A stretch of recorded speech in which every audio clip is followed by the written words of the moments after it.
As a kid, did you ever dream of becoming a professional race car driver? But maybe it was too expensive or always seemed out of reach. Here at Racing Prodigy, it is our mission to take those dreams and make them a reality.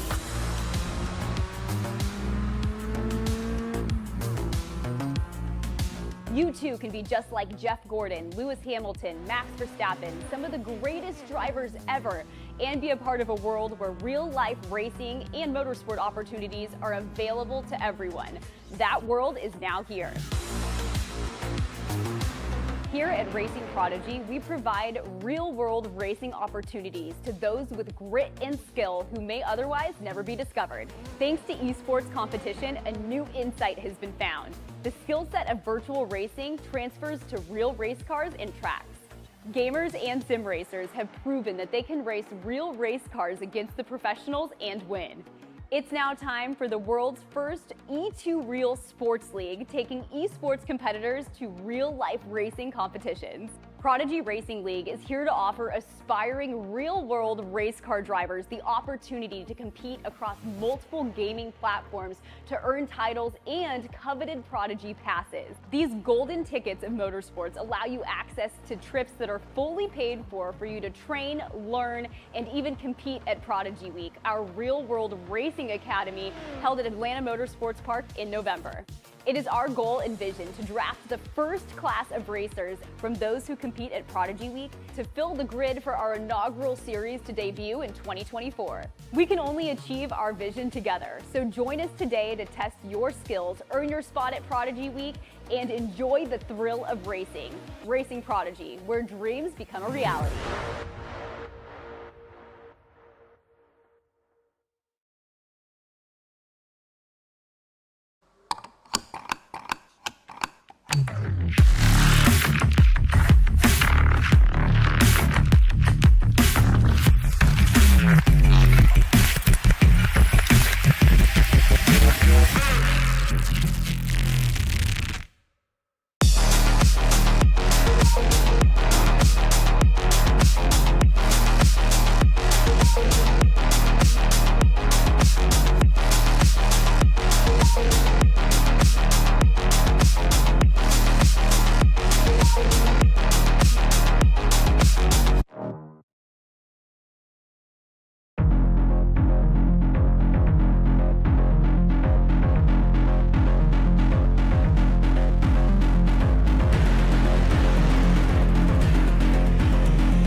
The journey to Prodigy Week is coming to a close, and today, 2 more Prodigy passes will be handed out in the very first oval racing tournament of the Prodigy Racing League.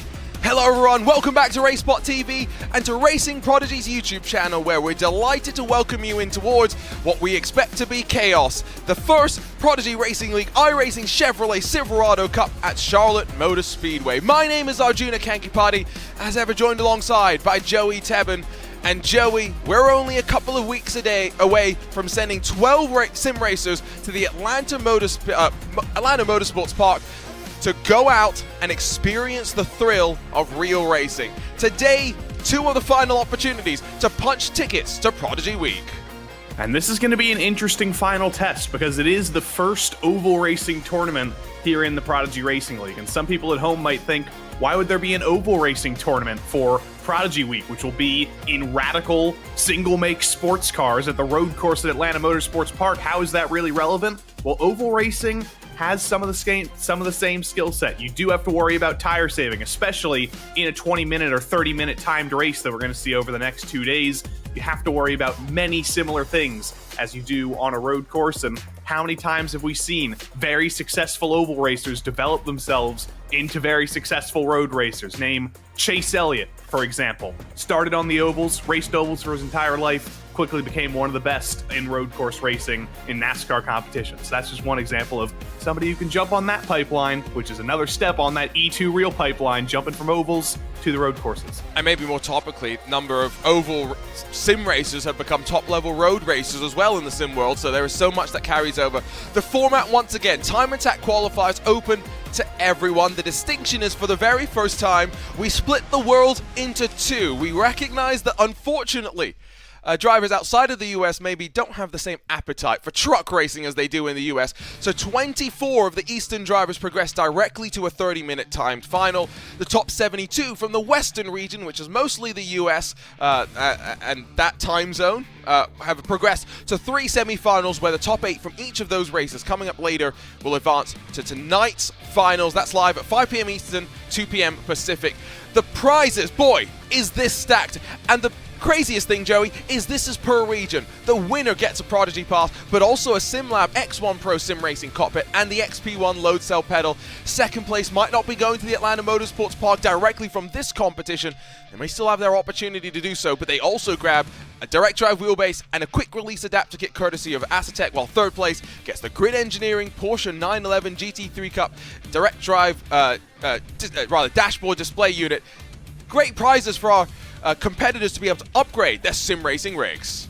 Yeah, I'm looking behind me, Arjuna, and I see my my dusty old Logitech wheel that I've had for over 3 years now. I'm thinking, you know, maybe I should step out of the booth and I should be a last-minute entrant into this. I could really use some of that stuff. And we know that Joey loves a little bit of oval racing as well. All of those prizes, though, are courtesy of our partners that make this possible, starting with Acetec SimSport. The Invicta Quick Release Adapter maximizes your wheel options compatible with the Acetec SimSport wheelbases and provides integrated power and data, allowing for hassle-free connectivity between the wheel and the wheelbase. We'd also like to thank SimLab and Grid. Right now you can order their exceptional products for sim racers seeking the utmost quality. SimLab's P1X Sim Racing Cockpit has become the gold standard in the industry, while Grid by SimLab has a premium line of official Porsche licensed products available for you. Grab the 911 RSR Sim Racing steering wheel or the 911 GT3 Cup dashboard display unit right now. Qualifying is underway, and maybe somewhat counterintuitively, a very important qualifying session, because Joey, you said it, timed races. We do still have cautions enabled. There's no laps to tick away. There's no green, white, checkered overtime attempts. No, it's run to the end of the clock. And we have experience with timed oval races on RaceSpot TV, and sometimes we have experience with how that can go wrong. If you do get a late yellow with about 5 or 6 minutes to go, that can end the race. So you want track position. You especially want track position early on in such a short sprint on an oval. So for the likes of Dominic Lekomsky, David Sobrero, putting themselves up front, that's going to put them at the head of the field in sort of a blockade that's going to help prevent people from getting up there. And if we do get some late cautions or even kill any of the race time with cautions, they'll be able to run out front, and they'll be looking good to be in those top spots to get the Prodigy Pass and those prizes. One thing that Joey had kind of pointed out is that a lot of the drivers in this Eastern region that we're watching the finals for first have been part of our Prodigy Racing League journey on some of the other platforms and some of the other iRacing tournaments as well. It's a rather familiar grid on this Eastern region. Guile Valero, one of the maybe somewhat quote-unquote new faces to racing. Prodigy, of course, the Apex Racing Team driver. A lot of people will know Guile Valero and just the speed that we do tend to see from him. He'll make his way to start what will be his first of the timed flying attempts. Currently the benchmark by Lekomsky is a 36.67 under the night lights. 1 second currently splits the 20 cars on the board. And Valero's going to run his way towards the line and see what the first time's going to be. It will be a 38.31. Let's see what lap number 2 will be. We do have to remember, this is not the current spec of NASCAR truck. This is the old spec from about 2011. There's more power. It's harder to drive. It's a little bit worse handling than the current truck. It's a little bit more high downforce, a little bit more developmentally friendly to young drivers. It's easier to drive. This is a very big challenge, though, and for some of these inexperienced drivers, they may think, oh, we're going to go out and turn left and they very quickly learned that it's quite a bit more difficult than that. Gail Valero across the line in the second lap. He does improve, picks up 0.02 of a second, though, and he's going to have some work to do once we go green here in a couple minutes. Interestingly, I think he hit the wall on both of his timed attempts, so neither of them count. That's one thing you've got to be careful of on iRacing. With these oval qualifying sessions, you can't run yourself into the wall, as the number 29 almost just did there, and that will be an improvement, 0.3 or so, and should jump up into 13th. And that's a nice, healthy improvement as the qualifying session comes to a close. Oh, the very first oval tournament for the Prodigy Racing League is now just around the corner, and we're ready to go for a 30-minute timed affair in the Eastern region to hand out a Prodigy Pass. Let's run you down through the starting grid for the very first oval race that we will ever see in the Prodigy Racing League. It's Dominik Lukomski, the Polish driver, with a 36.67 that will lead us to the green. The Portuguese driver, David Sobreiro, is alongside and only 1/4 of a second off, while Joe Blewett, the iRacing Off-Road Championship Series driver, is alongside Michael Romanidis, former F1 esports competitor. Matthew Pluck, Tom Katsadonis, 5th and 6th positions. Katsadonis has been part of not just Prodigy Racing League tournaments, but our search selection committees as well. One final attempt to try and get to Prodigy Week. Sungian Park, Jan van der Heide, 7th and 8th positions, with Luca Becker, Denny Ikbeck through the rest of your top 10, and only 2/10 splitting the front 5 rows. Gerardo Ramos, Simon Demori, 11th and 12th positions, with hopefully not unlucky 13th for Oscar Pujtas. Ryan Leach, Dominic Brada, Nina Hahn, Fred Evans, Rafael Casas through your top 18, and still going into those final times, Sam Smith, Daniel Nichols, and then John Sutwell. Sander Nyhoff, Kyle Valero will be the final cars on the grid. Driver steward Arnaud Genet will not be taking to the grid, fortunately, or maybe unfortunately, depending on how you look at things. You see the spread of times? Joey, what stands out to you?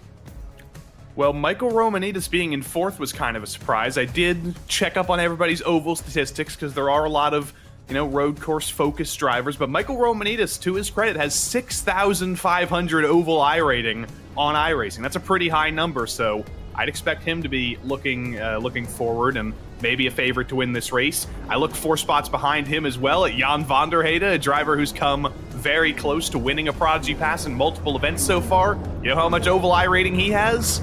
He has 1350, which essentially means 0. That's what you get when you start on iRacing before you even touch an oval. I think he's still learning on the fly. As ever, we get a look at the wall of driver webcams now. Not all of these drivers are getting ready to go for the Eastern region. There are some of these drivers ready to go for their semi-finals as well, but you can see Michael Romanidis, top left, just below the second row, rather, on the screen. So many drivers getting ready to go. Tom Katsadonis, relatively okay for him, given some of the other times that he's been racing in this Prodigy Racing League. From Australia, of course, time zones come into play. 30 minutes on the clock, 1 Prodigy Pass to be handed out. Over under a number of cautions, I think I would put the number at probably 3. I think that might be a good guess. I think we're going to get an early caution because, once again, there are so many inexperienced drivers in this field, but I think we're going to get the rust off, they're going to shake that off, and then I think we'll get a good run going here soon. These are fast-learning drivers. They're very experienced in other disciplines as European sim racers. I think they'll learn quickly. I'll give them that credit. I think I will agree with you. A lot of these drivers may have experience in other forms of oval racing on other platforms as well. Van der Heide has maybe been part of the Formula Sim Racing series. Who comes out on top? And again, just much like iRacing's Petit Le Mans yesterday, Joey, I can flip the coin for you if you'd like. Well, Arjuna, I don't want to say this when I'm done, so I'm going to say Joel Blewett is going to win, so I don't have to say that I blew it.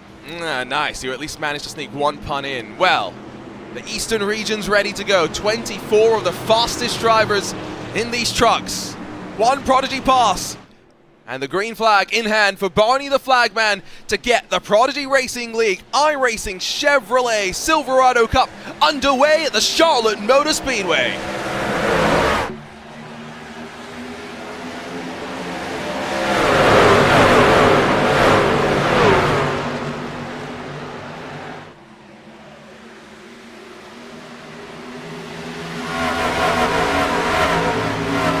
Out of turn 2 for the first time, it's Lukomski that will lead. Blewett slides into line in second.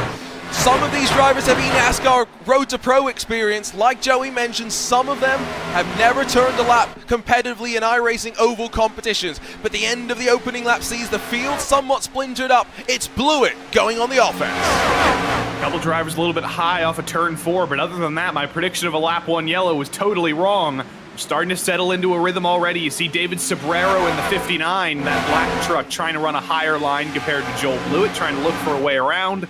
Nothing doing for him there. Sending it up high like that is going to wear those tires a little bit quicker. And with a 30-minute race, you're absolutely going to have to deal with tire wear at the end of this race, or even halfway through. So you have to think about that early.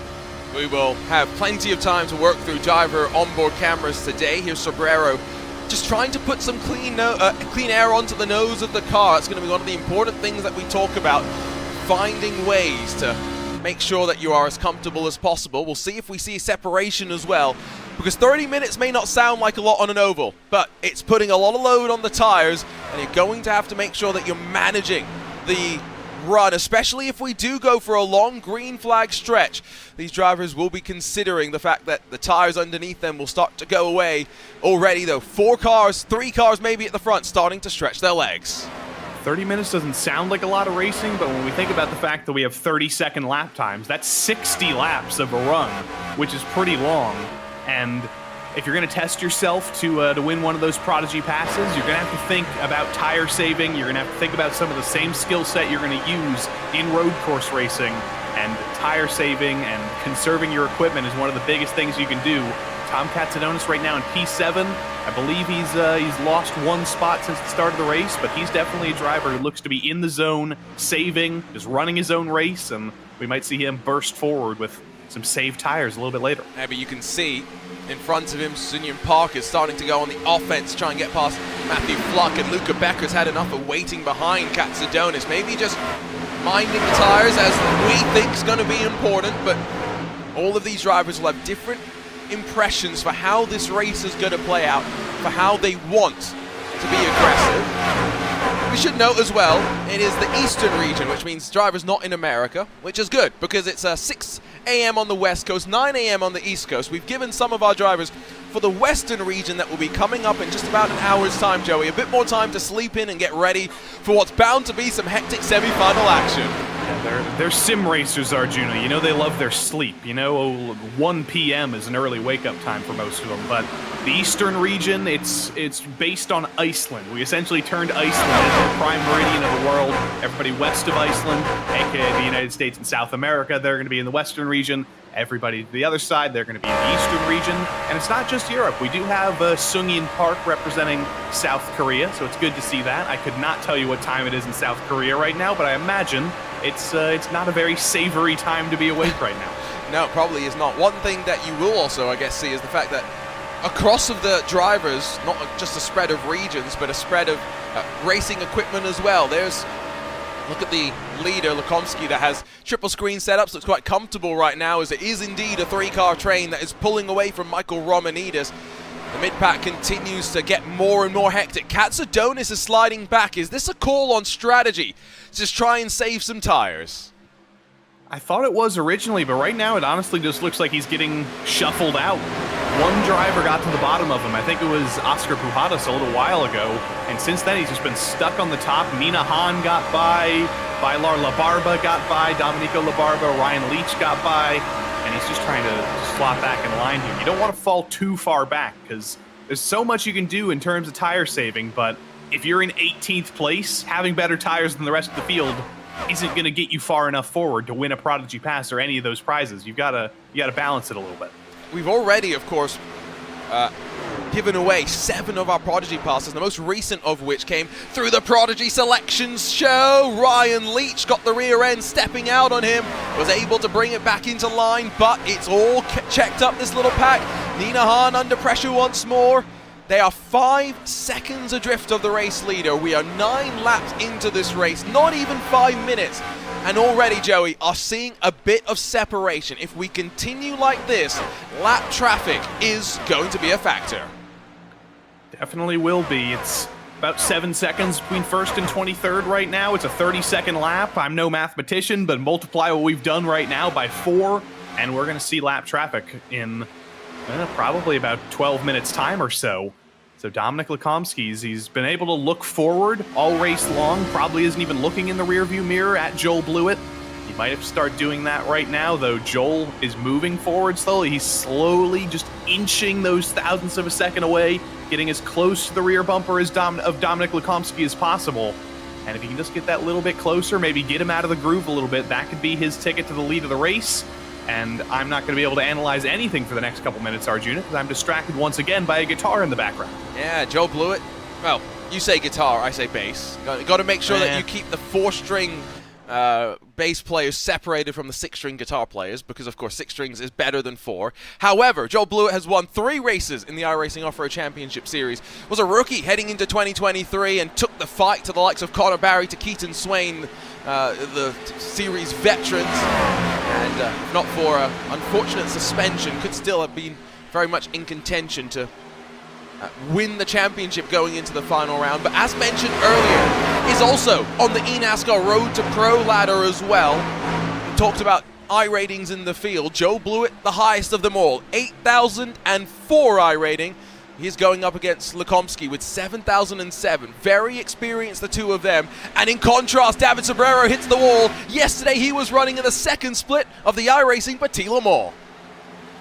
A little bit of a sobering hit there as he comes by here. Let's see if there's any damage on the right side. We didn't see that much. It was a flash of a second as he flew by, but I did see a little bit of a scrape on that 59. You can see it even more here. Just a little bit too high through turns 3 and 4, scrapes the safer barrier. It's not going to be too much damage for him necessarily, but that's a sign of a driver who's uncomfortable right now, whose tires are falling off, who's uncomfortable in the rhythm right now.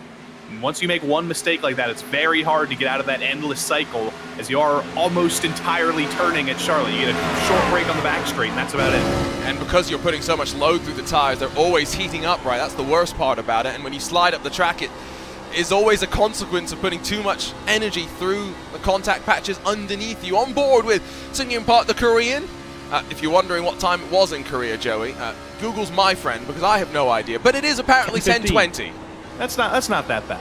Like I said, sim racers are used to late wake up times, so I'd say that actually is a pretty savory time. There's plenty of good hours in the Korean night left for Mr. Park. He can go out and enjoy maybe a celebration after a good run here. Still has to potentially get past a couple more drivers. Sobrero loses out to Matthew Fluck now, who slides on forward to 4th. We are almost 10 minutes complete with this very first oval race in the Prodigy Racing League history, and you can see on the left side of the screen, Sobrero's lost a couple of spots. Luca Becker's gained a couple of spots right now, but the margin grows at the front. Lekomsky and Blewett are pulling away and making this a 2-man show.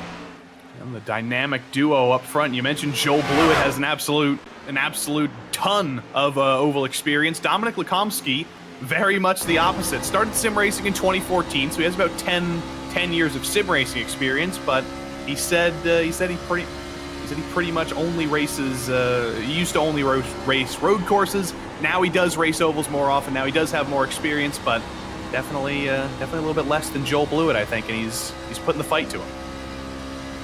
Michael Romanidis once again with the double Romanidis, because we can see the reflection in the mirror as well. Another driver that was competing in the iRacing Petit Le Mans yesterday and was running for the VRS Coanda team in a Porsche 963. Very, very similar sort of a car to what we have right now. Yeah, very similar car. And Michael Romanidis, how many times have we seen him in this Prodigy Racing League? He's raced on multiple simulators, in multiple cars. He's been so successful in all of them, and he's looking forward right now at Dominic Lekomsky and Joel Blewett. Also, I do have to correct myself. Dominic Lekomsky said that he does have a ton of oval experience. You know, it's early in the East Coast here. Sometimes we misread things, and Dominic Lekomsky, very experienced in oval racing. It is just going to be me for a couple of minutes here. Arjuna having some, I think that was the fire alarm we heard in his apartment. Hopefully everything's okay there. He's going to sort that out. And you're going to have the Joey Tebben radio show here in the Prodigy Racing League. Luca Becker and David Sobrero side by side ahead of this, but we've got a battle for 7th as Jan van der Heide, another driver who we've mentioned, has been here for multiple Prodigy Racing League tournaments. This is his first time on an oval in this series. Sunyoon Park and Gerardo Ramos side by side. Park gets through. right on board with Jan van der Heyde.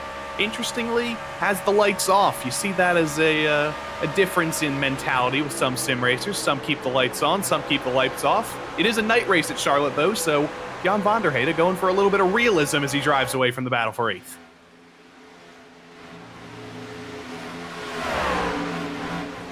Battle behind him's not going to give up, though. Oscar Pujadas and Sung-In Park still fighting. Simon Demori, another driver we've seen in past tournaments, joining the fray in that number 602. You're lucky Arjuna can't talk right now because he would be very unhappy about a 3-digit number, I think. And I'm a big fan of the fact that we can run 3-digit numbers on cars in iRacing. It's not allowed in the real world. You can only go up to 2 digits in every level of NASCAR. As I say that, though, Simon Demori in the 602 gets turned into the wall and flips down the front straight. And for the first time this morning or this evening in Europe, the caution comes out. A hellacious flip for Simon Demori. And there we go.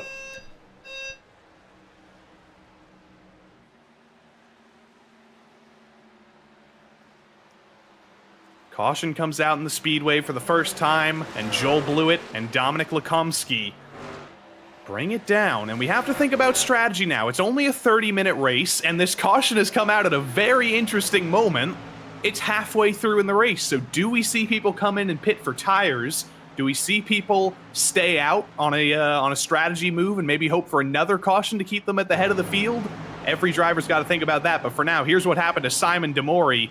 Just gets hit by the 12 and up into the wall. The tire kind of rides up onto the safer barrier, and that is a full flip for Simon Demori. A very strange crash, a very unfortunate crash after coming together with Sung-In Park. But the pit road, we should say, now that we're in America, will be open this time. Do we see anybody come in? Lap times were definitely falling off at the end of that run. But do the drivers determine that it's worth it to come down here? Lekomsky is going to kind of be the head of the field. He's going to be who everybody follows. Does he take a hard left onto pit road? Yes, he does. And the whole field's going to follow him to take tires.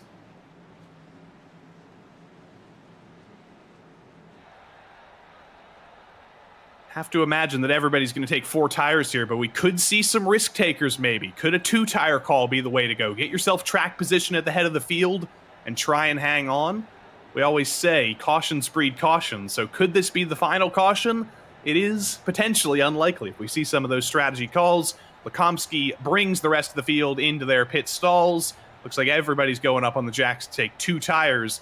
Look at Lekomsky in that orange truck at the head of your screen. He's going to get jumped by the number 59 out of the pits. That's David Sobrero with a little bit of damage. I think in an alternate strategy call, he took 2 tires. And David Sobrero is going to take over the race lead over Dominic Lekomsky, over Joel Blewett. Romanidis and Pluck make the top 5 on the race off pit road.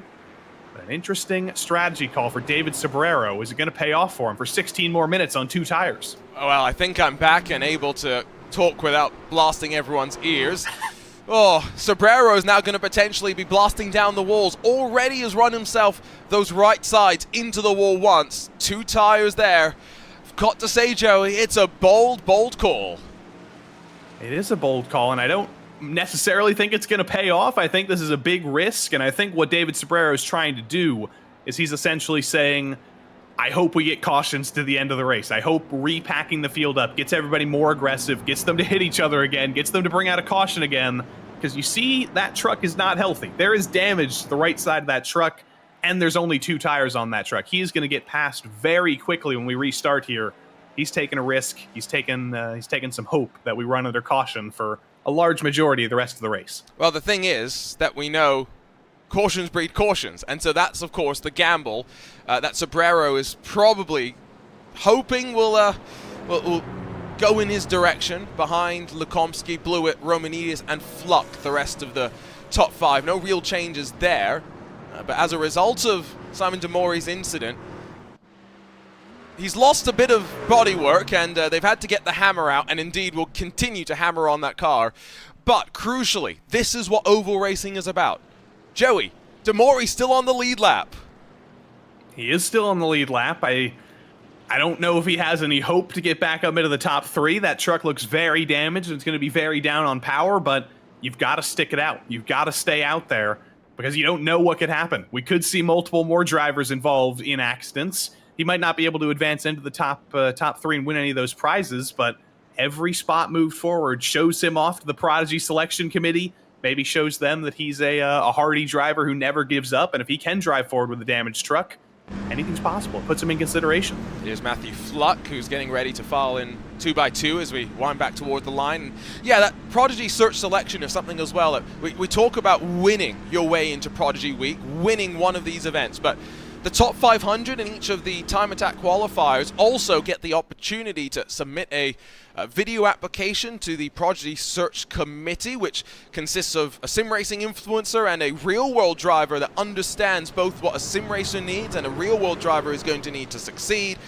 Last week, we had Max Pappas and Random Call Sign, Linus Lundqvist and Arava were our first search selection committee. We have another show coming up on October the 12th with a Racing Hall of Famer. Join Prodigy, Racing Prodigy on social media this coming Tuesday to find out who's going to be the most recent members of the Prodigy Search Selection Committee. Joey, I must say, I'm a little bit tense right now. I'm not sure if David Sobrero's ready for the storm that's coming. Yeah, is this a little bit of oval inexperience that puts him out of the head of the field with a strategy that probably wasn't ideal, or is this oval experience and actually he's going to surprise us and be able to hold on pretty well on 2 tires? It's a call that you normally see at the end of NASCAR races, when there's a green-white checker type finish, when you only have to complete 2 laps with your track position. He's not quite so lucky. When we go green, he's going to have to finish 25 laps with 2 tires compared to the rest of the field, and that's going to be so much more difficult. I feel like on this start, the outside line, if it picks up its momentum, will be moving, it will be hauling, and those trapped down low with no choose rule. If you're a NASCAR fan in the real world, these drivers couldn't pick which side of the restart they're on. No, instead they are slotted in as per the rest of the formation. 2x2 once more. Half of this Eastern final done in the Prodigy Racing League iRacing Chevrolet Silverado Cup.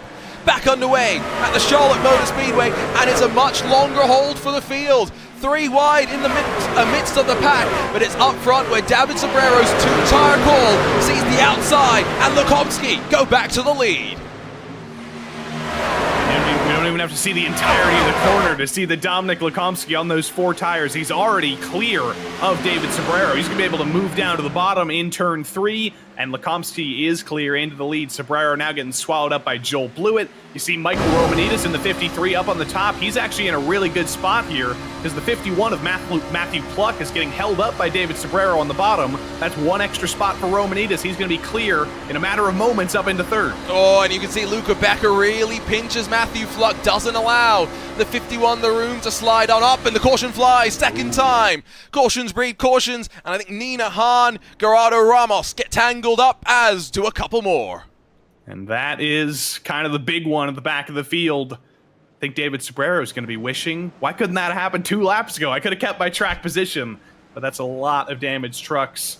See Nina Hahn there in the 222. I think Zutawel may have been involved as well. 3 wide at Charlotte doesn't typically work, especially when 1 driver is on the apron. That was the 18 of Denny Ikapek, I believe, sent it in there. And that did not work out at all. Let's see it a little bit earlier. Denny Ikapek in the 18 on the bottom sends it in, clips the apron, sends himself up the track. Nowhere Nina Hahn can go, and especially nowhere that Gerardo Ramos could go. 3 wide, couldn't see anything on the bottom. And that is total destruction. But good artsy slow-mo, Arjuna. Oh, I thought you liked the European-style super slow-mo, and as... well, I think that really is the only look we really needed to take at that. The damaged trucks, I think, also tell a bit of a story. Now, how many laps of green do we get? 2, maybe? Do you come back down to pit lane? No. Simple as that. No. We did not race for long enough to make it worth it to take tires. By the time we go green, there's only going to be about 7 or 6 minutes to go. That's a short run. If we get another caution, you might only get 1 lap to the end. It is absolutely not worth the risk to take tires. You're going to benefit maybe a couple thousandths of a second of lap time, so everybody's going to stay out here, keep those tires as warm as can be for the restart, and hope that you have short-run speed to the end of the race. We talked a lot about long-run speed, about tire conservation. We're kind of seeing the opposite here. We're going to have to see the drivers who are good at firing off early, who are very good at short-run speed and taking chances when they can get them, because you're not going to get a lot of time to make tire saving worth it. We were looking at La Barba, now we look at Jan van der Heide. So again, someone that we've seen in a couple of our different tournaments now across the different platforms, still trying to find a way on into Prodigy Week. It's been interesting, Joey, to see some of the sim racers that are truly aligned with Racing Prodigy on this E2Real pipeline. Some of these drivers that recognize just what a cool opportunity this is. We haven't really talked about what Prodigy Week is too much in detail. 12 sim racers head to the Atlanta Motorsports Park. They get behind the wheel of a Radical SR1. They get a little bit of training, a little bit of testing as well to kind of see where they all lie. But not just on the driving, it's on the fitness side, the mental side of things as well. We're ultimately trying to test these drivers as much as we can. Everything's going to be live streamed on the Racing Prodigy YouTube channel as well. It's going to be interesting to see how the E2Real journey goes for those drivers.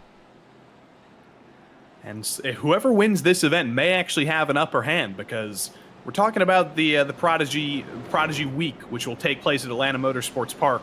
If you want to build that up to potentially a career racing in the United States, oval racing is a pretty good skill set to have. There's a lot more opportunities in NASCAR, for example, in the lower series where you're doing oval racing and road course racing. If you want to start moving up on the formula ladder in America, that's oval racing and road course racing.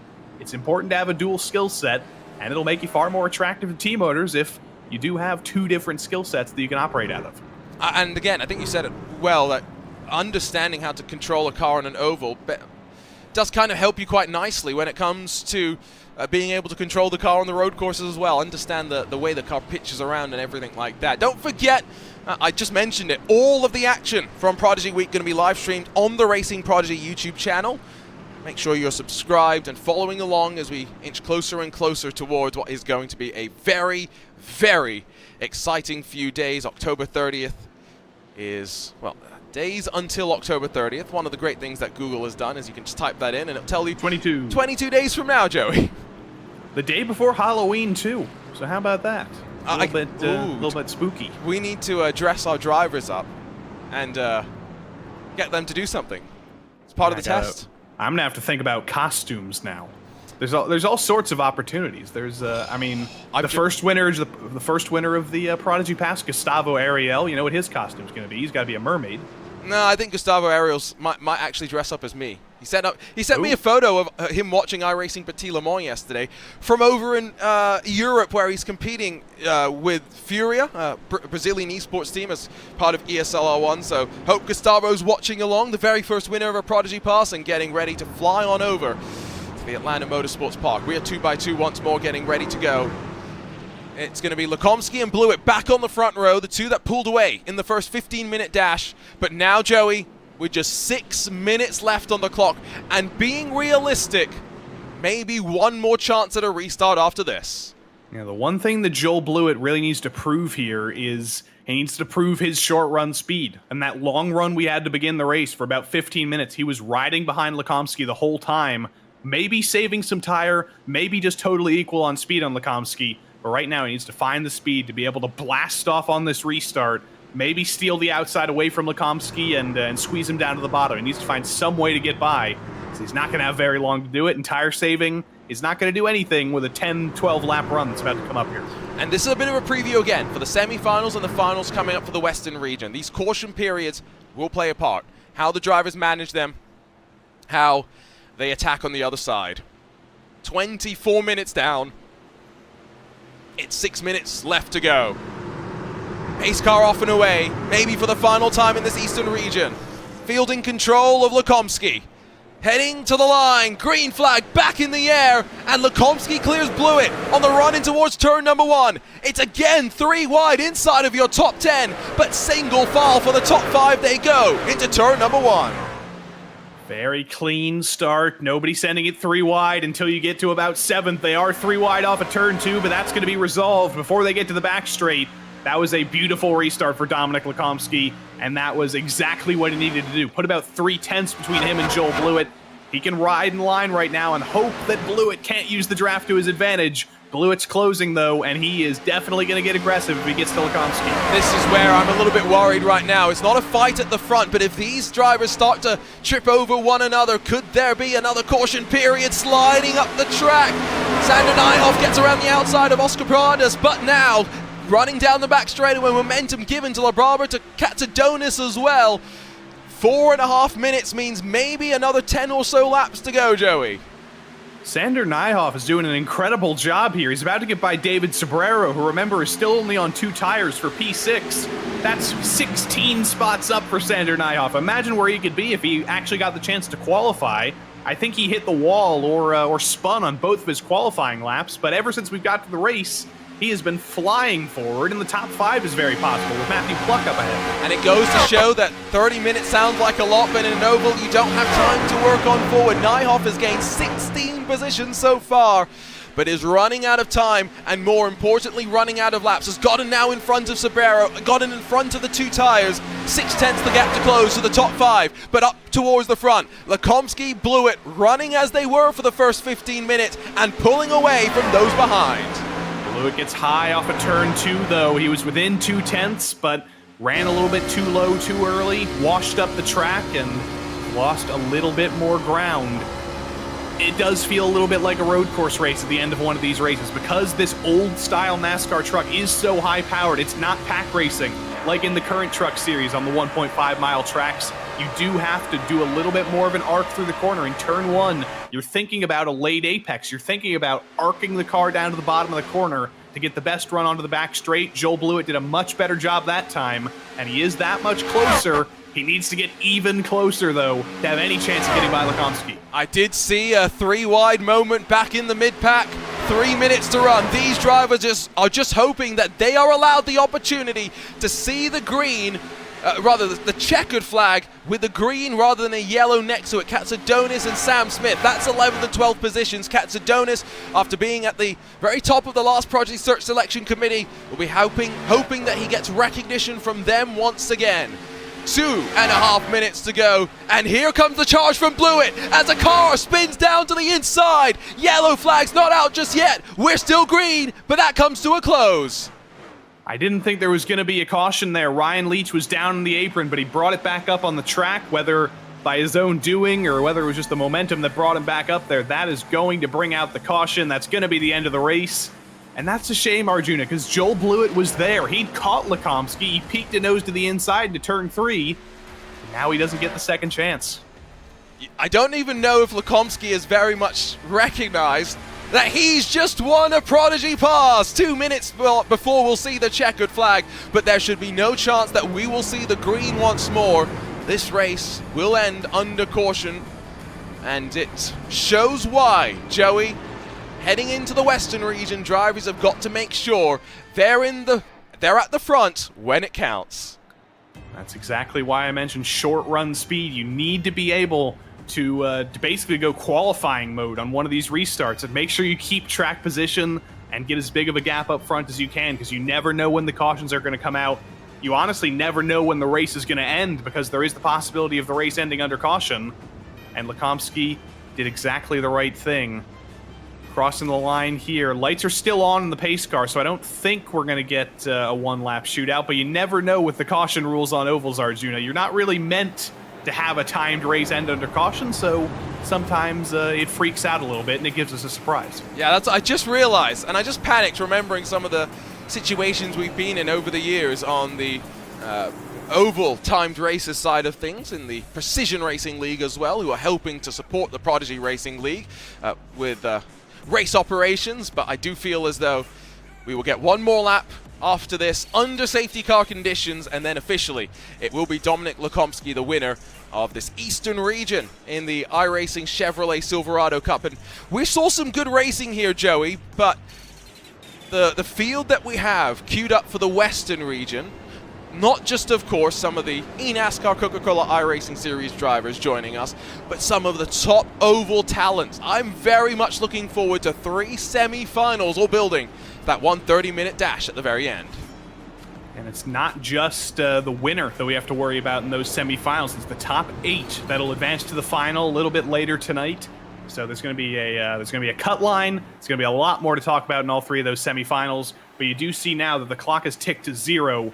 We will get the white flag here, and it'll be a little bit of a victory lap for Dominic Lekomsky, or we might take the checkered flag here. You never know with a race that ends under caution. I think we are going to officially get one more lap.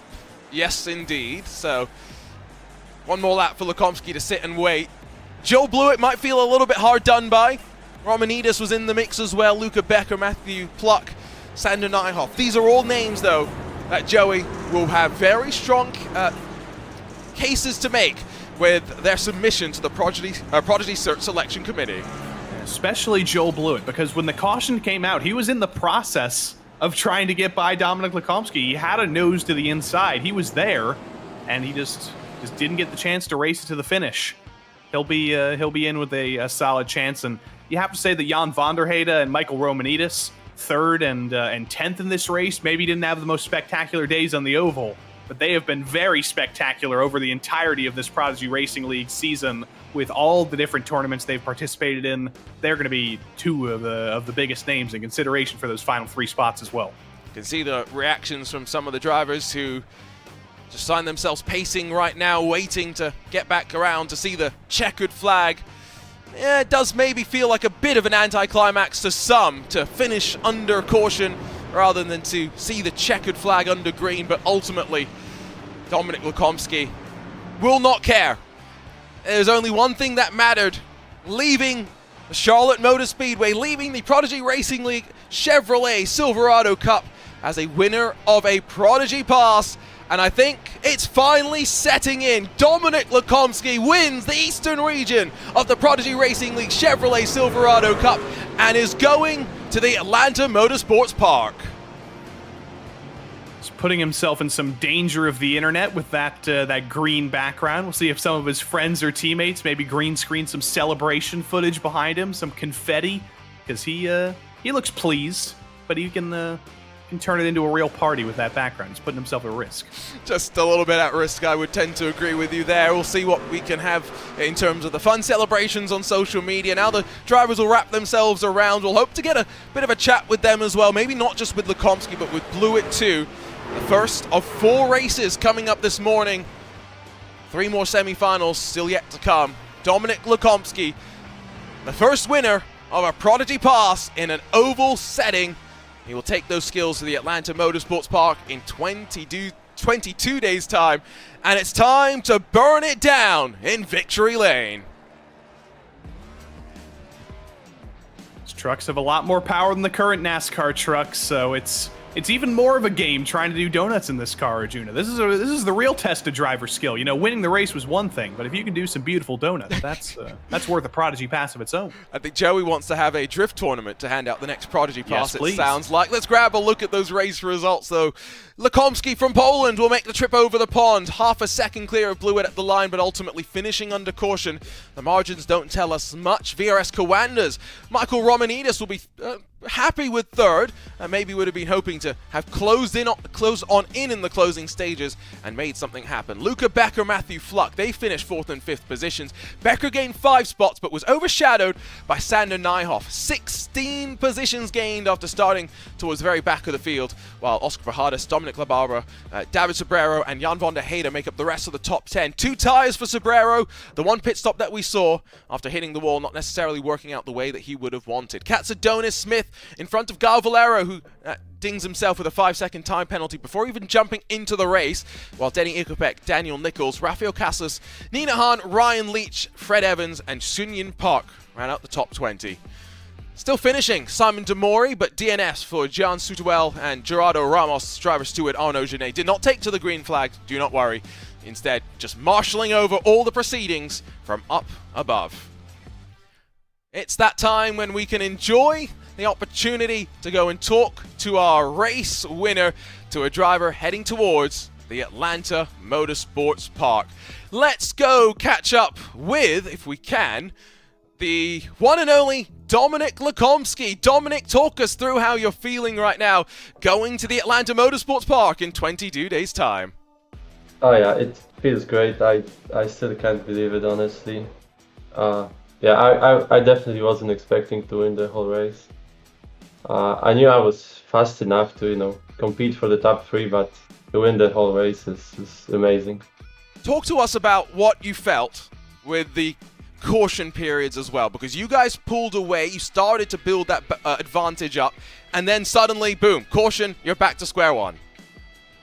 Yeah, no, I was kind of happy with the yellow, honestly, because my tires were starting to go away, and I think like Joel would probably pass me sooner or later, so that definitely helped me a lot. We've been kind of discussing about oval road skill sets and how that's going to benefit people going to the Atlanta Motorsports Park. With your varied background in motorsports, how confident do you feel about jumping into a Radical SR1 in 22 days' time and showing us just how fast you are? Yeah, I'm kind of scared. I've never driven such a fast car before, so it'll be an experience for sure. Congratulations, Dominic, the winner of a Prodigy Pass. We'll see you at the Atlanta Motorsports Park for Prodigy Week in just a few weeks' time. Thank you. See ya. Dominic Lukomsky, the winner of the Prodigy Racing League iRacing Chevrolet Silverado Cup. We'll catch up with Joel Blewett as well, driver on the eNASCAR Coca-Cola iRacing Series ladder, but also a 3-time race winner in the Off-Road Championship Series. Joel, it's great to catch up with you once more, but I'm guessing there's a little bit of disappointment right now.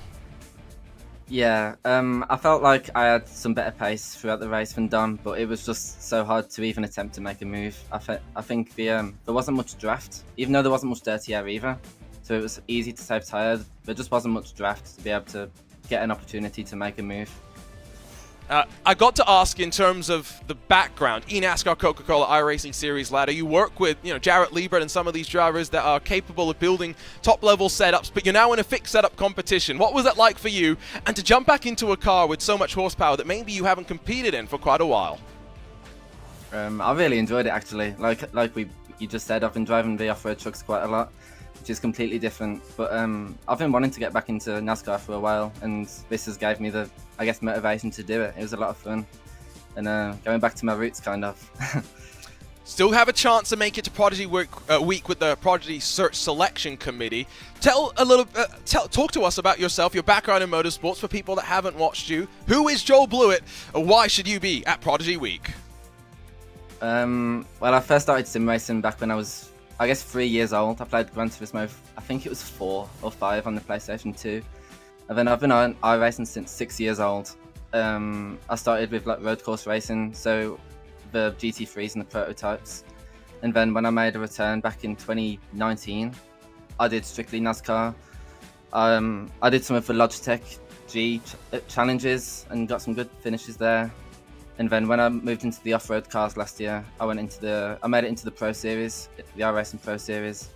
And I kind of surprised myself. I was hoping for a top 12 in that series, but I was able to get 3 wins and was in contention for the championship until stuff went downhill in the last few races. But I've never drove a race car in real life either. I just passed my driving test a few months ago.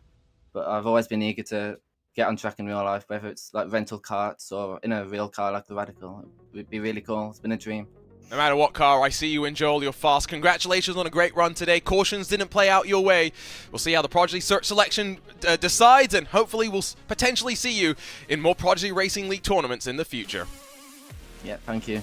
Joel Blewett second on the track, and unfortunately the caution just flying at the wrong time. We have one more driver to have a chat with. It's Michael Romanidis, the Coanda Esports driver who we've seen multiple times. He's standing by with Joey Tebben. Indeed he is. Michael Romanidis, this is, the 4th or 5th Prodigy Racing League tournament we've seen you in so far. 3rd place here tonight, but you've got to still feel pretty good about going home with that Porsche 911 GT3 Cup dashboard display unit and, once again, being in competition for the win in one of these tournaments. Yeah, thank you. Yeah, I think it is the 4th one.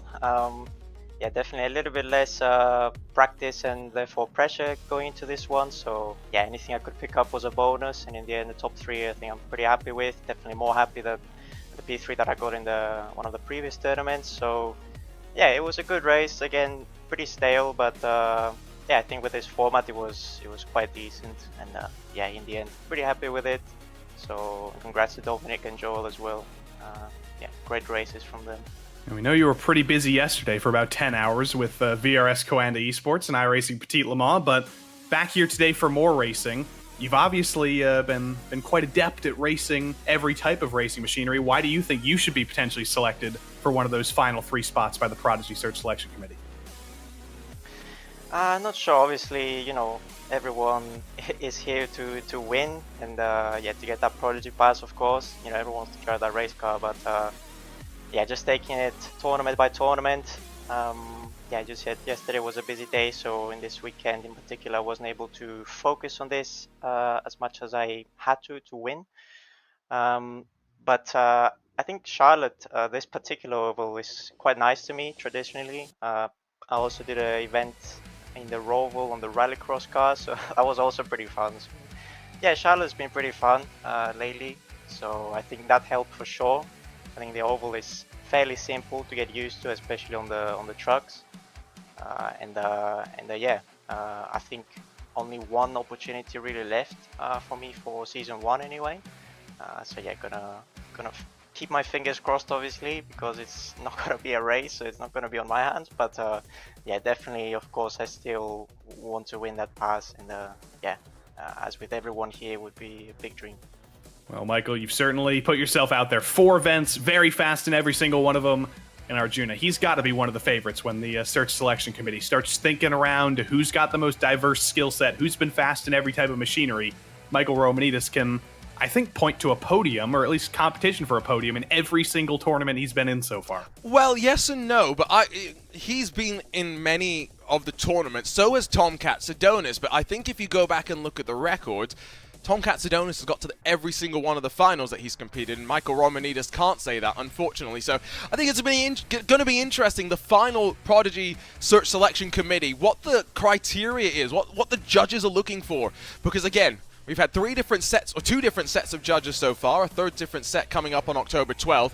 Again, every person's got their own little unique thing that they're looking for, and it'll be curious to see who our judges identify as the next recipient of a Prodigy Pass. And again, remember, it's a Racing Hall of Famer that's joining our committee, so make sure that you jump on over to Racing Prodigy's YouTube channel, subscribe, and make sure you're following on all things social media to stay connected on the journey towards Prodigy Week. We are only now 22 days away. That's the Eastern region done. Just one race, nice and simple. Now, Joey, we get over to the Western region. We've got 3 more races on the docket in the semi-final stage. 8 drivers from each of those advancing to another 30-minute time final at 5 p.m. Eastern, 2 p.m. Pacific. I'm looking forward to this one, again, because as mentioned, we've got a strong crop of oval talent out there and ready to impress. Yeah, no offense to our Eastern region, but those tended to be drivers who were stronger in series and in cars that weren't oval racing cars. That wasn't oval racing machinery. These are drivers from the top levels of oval racing in the United States. You've got competitors in the eNASCAR iRacing Coca-Cola series. You've got drivers from NASCAR-style league competition on iRacing. You've got all sorts. And you may have heard of one guy, Arjuna, Steven Wilson, defending iRacing, Coca-Cola, eNASCAR. I said all the words in the wrong direction, but either way, he's the champion, and he's here. He wants to win one of those Prodigy passes. Welcome to the world of the iRacing World Championships, where getting the words in the correct order is as much a challenge. eNASCAR, Coca-Cola, iRacing series. There we go. Now, if I said go back 5 years, could you do it correctly still? There's some peaks and some antifreezes. Yeah, somewhere in there. Yeah, Steven Wilson's in there. I saw Matt Busa, Garrett Lowe, who was part of our initial top 3 for the Prodigy Search Selection Committee, so there are many strong names. And again, same prizes on the line, not just the Prodigy Pass, but the physical hardware from SimLab, Acetec, and Grid Engineering as well. Top 72, though, Joey, have emerged from the Time Attack qualifiers into this Western region. That is the most drivers we've ever taken from the public open Time Attack qualifier stage. That means we've spread our net out pretty wide. There could be some diamonds in the rough. Maybe some of those drivers who aren't eNASCAR Coca-Cola iRacing Series competitors maybe have just been biding their time in official racing, maybe haven't even made it to the Road to Pro ladder just yet, and they might want to prove themselves tonight for the first time. Yeah, that Road to Pro ladder is always something just to keep very, very close eyes on, because there's always new names that come out of there, and it's like, oh, wait, well, I knew they were quick. Didn't know how quick. Maybe they were. We're going to step aside here on RaceSpot TV, the iRacing Esports Network, and on the Racing Prodigy YouTube channels. Don't go anywhere. We've still got 3 semi-final races to come. In the Western region, 1 Prodigy Pass has been handed out, yes, but there's still plenty more business to deal with here on Sunday. What should you expect at Prodigy Week? Well, as a Prodigy Pass recipient, lots of seat time. We're going to put you on a skid pad, autocross course, kart track, on a sim using SimLab, grid, and Asetek Sim Sports equipment. But most of your seat time will be in the Radical SR1 race car on the main track at Atlanta Motorsports Park. Now, you'll have a pro coach review onboard video and data. You'll work with PitFit Training, who trains IndyCar and NASCAR drivers. You'll work with Dr. Nick Molinaro, who helps pro athletes perform under pressure. You'll be interviewed, but don't worry, you'll get media training by DKC, and we're going to live stream it all on Racing Prodigy's YouTube channel with behind-the-scenes look into how it all goes down. We're going to open it all up, share setup information, data, and more, because we're here to provide access and opportunity.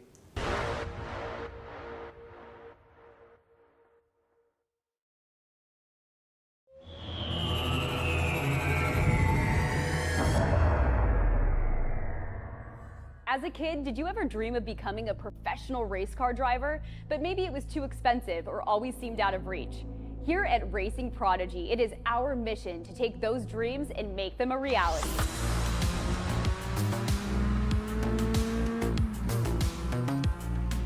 You too can be just like Jeff Gordon, Lewis Hamilton, Max Verstappen, some of the greatest drivers ever, and be a part of a world where real-life racing and motorsport opportunities are available to everyone. That world is now here. Here at Racing Prodigy, we provide real-world racing opportunities to those with grit and skill who may otherwise never be discovered. Thanks to esports competition, a new insight has been found. The skill set of virtual racing transfers to real race cars and tracks. Gamers and sim racers have proven that they can race real race cars against the professionals and win. It's now time for the world's first E2 Real Sports League, taking esports competitors to real-life racing competitions. Prodigy Racing League is here to offer aspiring real-world race car drivers the opportunity to compete across multiple gaming platforms to earn titles and coveted Prodigy passes. These golden tickets of motorsports allow you access to trips that are fully paid for you to train, learn, and even compete at Prodigy Week, our real-world racing academy held at Atlanta Motorsports Park in November. It is our goal and vision to draft the first class of racers from those who compete at Prodigy Week to fill the grid for our inaugural series to debut in 2024. We can only achieve our vision together, so join us today to test your skills, earn your spot at Prodigy Week, and enjoy the thrill of racing. Racing Prodigy, where dreams become a reality.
Hi everyone, I'm David Cook from Racing Prodigy.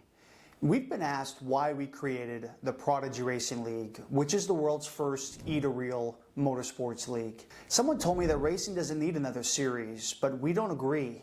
It needs one more, and it needs it now. Racing needs a series that's open to everyone, regardless of one's bank account or connections. A series where driving skill is the only differentiator. So why is the world's first E2Real Motorsports League the solution to the access problem? Well, advancements in gaming and simulation software have helped prove that the skill sets from racing games translate to real race cars. Nissan demonstrated this several years ago. Mazda was next, when I proudly oversaw its shootout competitions in which sim racers competed against real-world racers for a professional contract. And when iRacing's Glenn McGee won one of the competitions, it reinforced that gaming can help solve the access challenges. Only about 1 million people race in real life, and there are more than 3 billion gamers. Some of the fans and some of the gamers who watch professional racing on screen must have more born with talent than those they're watching, but have never gotten the opportunity to race themselves. And we know that when sports, talent, and opportunity meet, this is how you discover prodigies. And this is why we partnered with several game publishers, with more on the way. And why companies are teaming up with us to provide opportunity to those deserving. Why thousands, and we anticipate millions, will enter our sim racing tournaments over time, and even more will watch our PRL, sim racing, and real-world racing competitions. Revolutionizing motorsports will require exceptional people and a courageous team. We've assembled a group with experience specifically for this E2Real League. Our team has previously supported Formula One, IndyCar, NASCAR, the NFL, NBA, gaming, as well as E2Real competitions. Our mission is to reinvent and open motorsports through gaming competitions, discover and develop talent, and provide sustainable, real-world racing careers for those who shine. It's past time that everyone has the opportunity to enjoy the thrill of racing. This is why we created the Prodigy Racing League.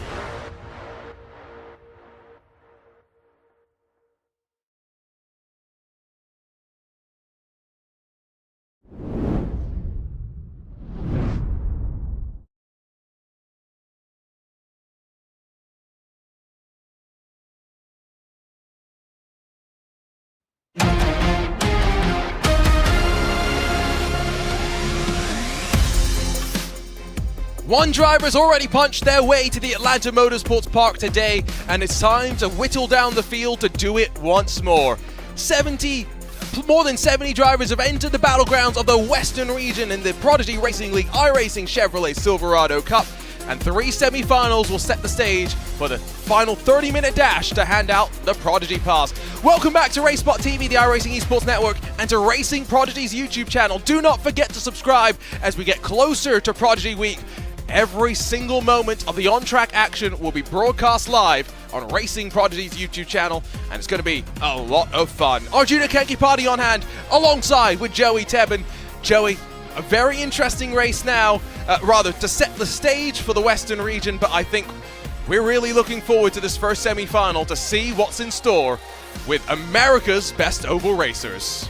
We already had enough action with the Eastern region earlier today, and that kind of set our mood for the upcoming semifinals here. We know that there's the possibility of cautions that take away from some green flag racing time. That's going to make things a little bit more frenetic. It's going to reward drivers who have that short run speed. Or we could be proven entirely wrong, Arjuna. Now that we do step into drivers with a little bit more oval racing experience, they could surprise us. We could get some long green flag runs, and we could start to see tire saving come into the fray. We simply don't know, so it simply helps to be good at both of those things. I think the fact that we saw everyone come in 15 minutes in says that tires are going to be a factor. The question really then becomes, well, how much of a factor? How do you want to play the race out? I think there's so many different elements that now these drivers will be thinking about that it's going to be very curious who adapts to the challenges the quickest, because boy, are there a lot of them. Drivers once again on track for what is an important qualifying session. Let's thank all of those though that make this possible, including providing the physical prizes to each of our winners. Aztec Sim Sports and their Invicta Quick Release Adapter maximizes your wheel options compatible with the Aztec Sim Sport wheelbases, featuring integrated power and data allowing for hassle-free connectivity between the wheel and wheelbase. Bring any third-party wheel to the Aztec Sim Sport wheelbase family. We'd also like to thank Grid and SimLab and Grid Engineering. Right now you can order their exceptional products for sim racers seeking the utmost quality. SimLab's P1X Sim Racing Cockpit has become the gold standard in the industry, while Grid by SimLab has a premium line of official Porsche licensed products available, including the Porsche 911 RSR Sim Racing steering wheel and the Porsche 911 GT3 Cup dashboard display unit available to our third place finisher today. We did see one driver able to carve their way on forward through the field, but Joey, starting at the front, is a helpful thing. And currently, it's Lucas Cram and Octavio Rondeletto on the front row. No real surprise to see both of those drivers up front. Octavio Rondeletto, a champion in the Precision Racing League NASCAR Cup Series. That was his first real foray into oval racing, I believe, and then he's since turned that into a Road to Pro run recently. Very experienced, very fast on ovals. He's definitely going to be a favorite to advance here. And you know what else helps, Arjuna? You know what the word Octavio means? I was going to say octave, but I feel like I'm about to be wrong. It means eighth. So wow. He's guaranteed to be in the top 8. It was destined by Mr. and Mrs. Rondeletto. Like you say, that is a good point. The highlight line on the left side of the screen is really going to be below Cody Reed in 8th position. As long as you're inside of the top 8, you have a chance to get to the final. Joey, that's all we really care about.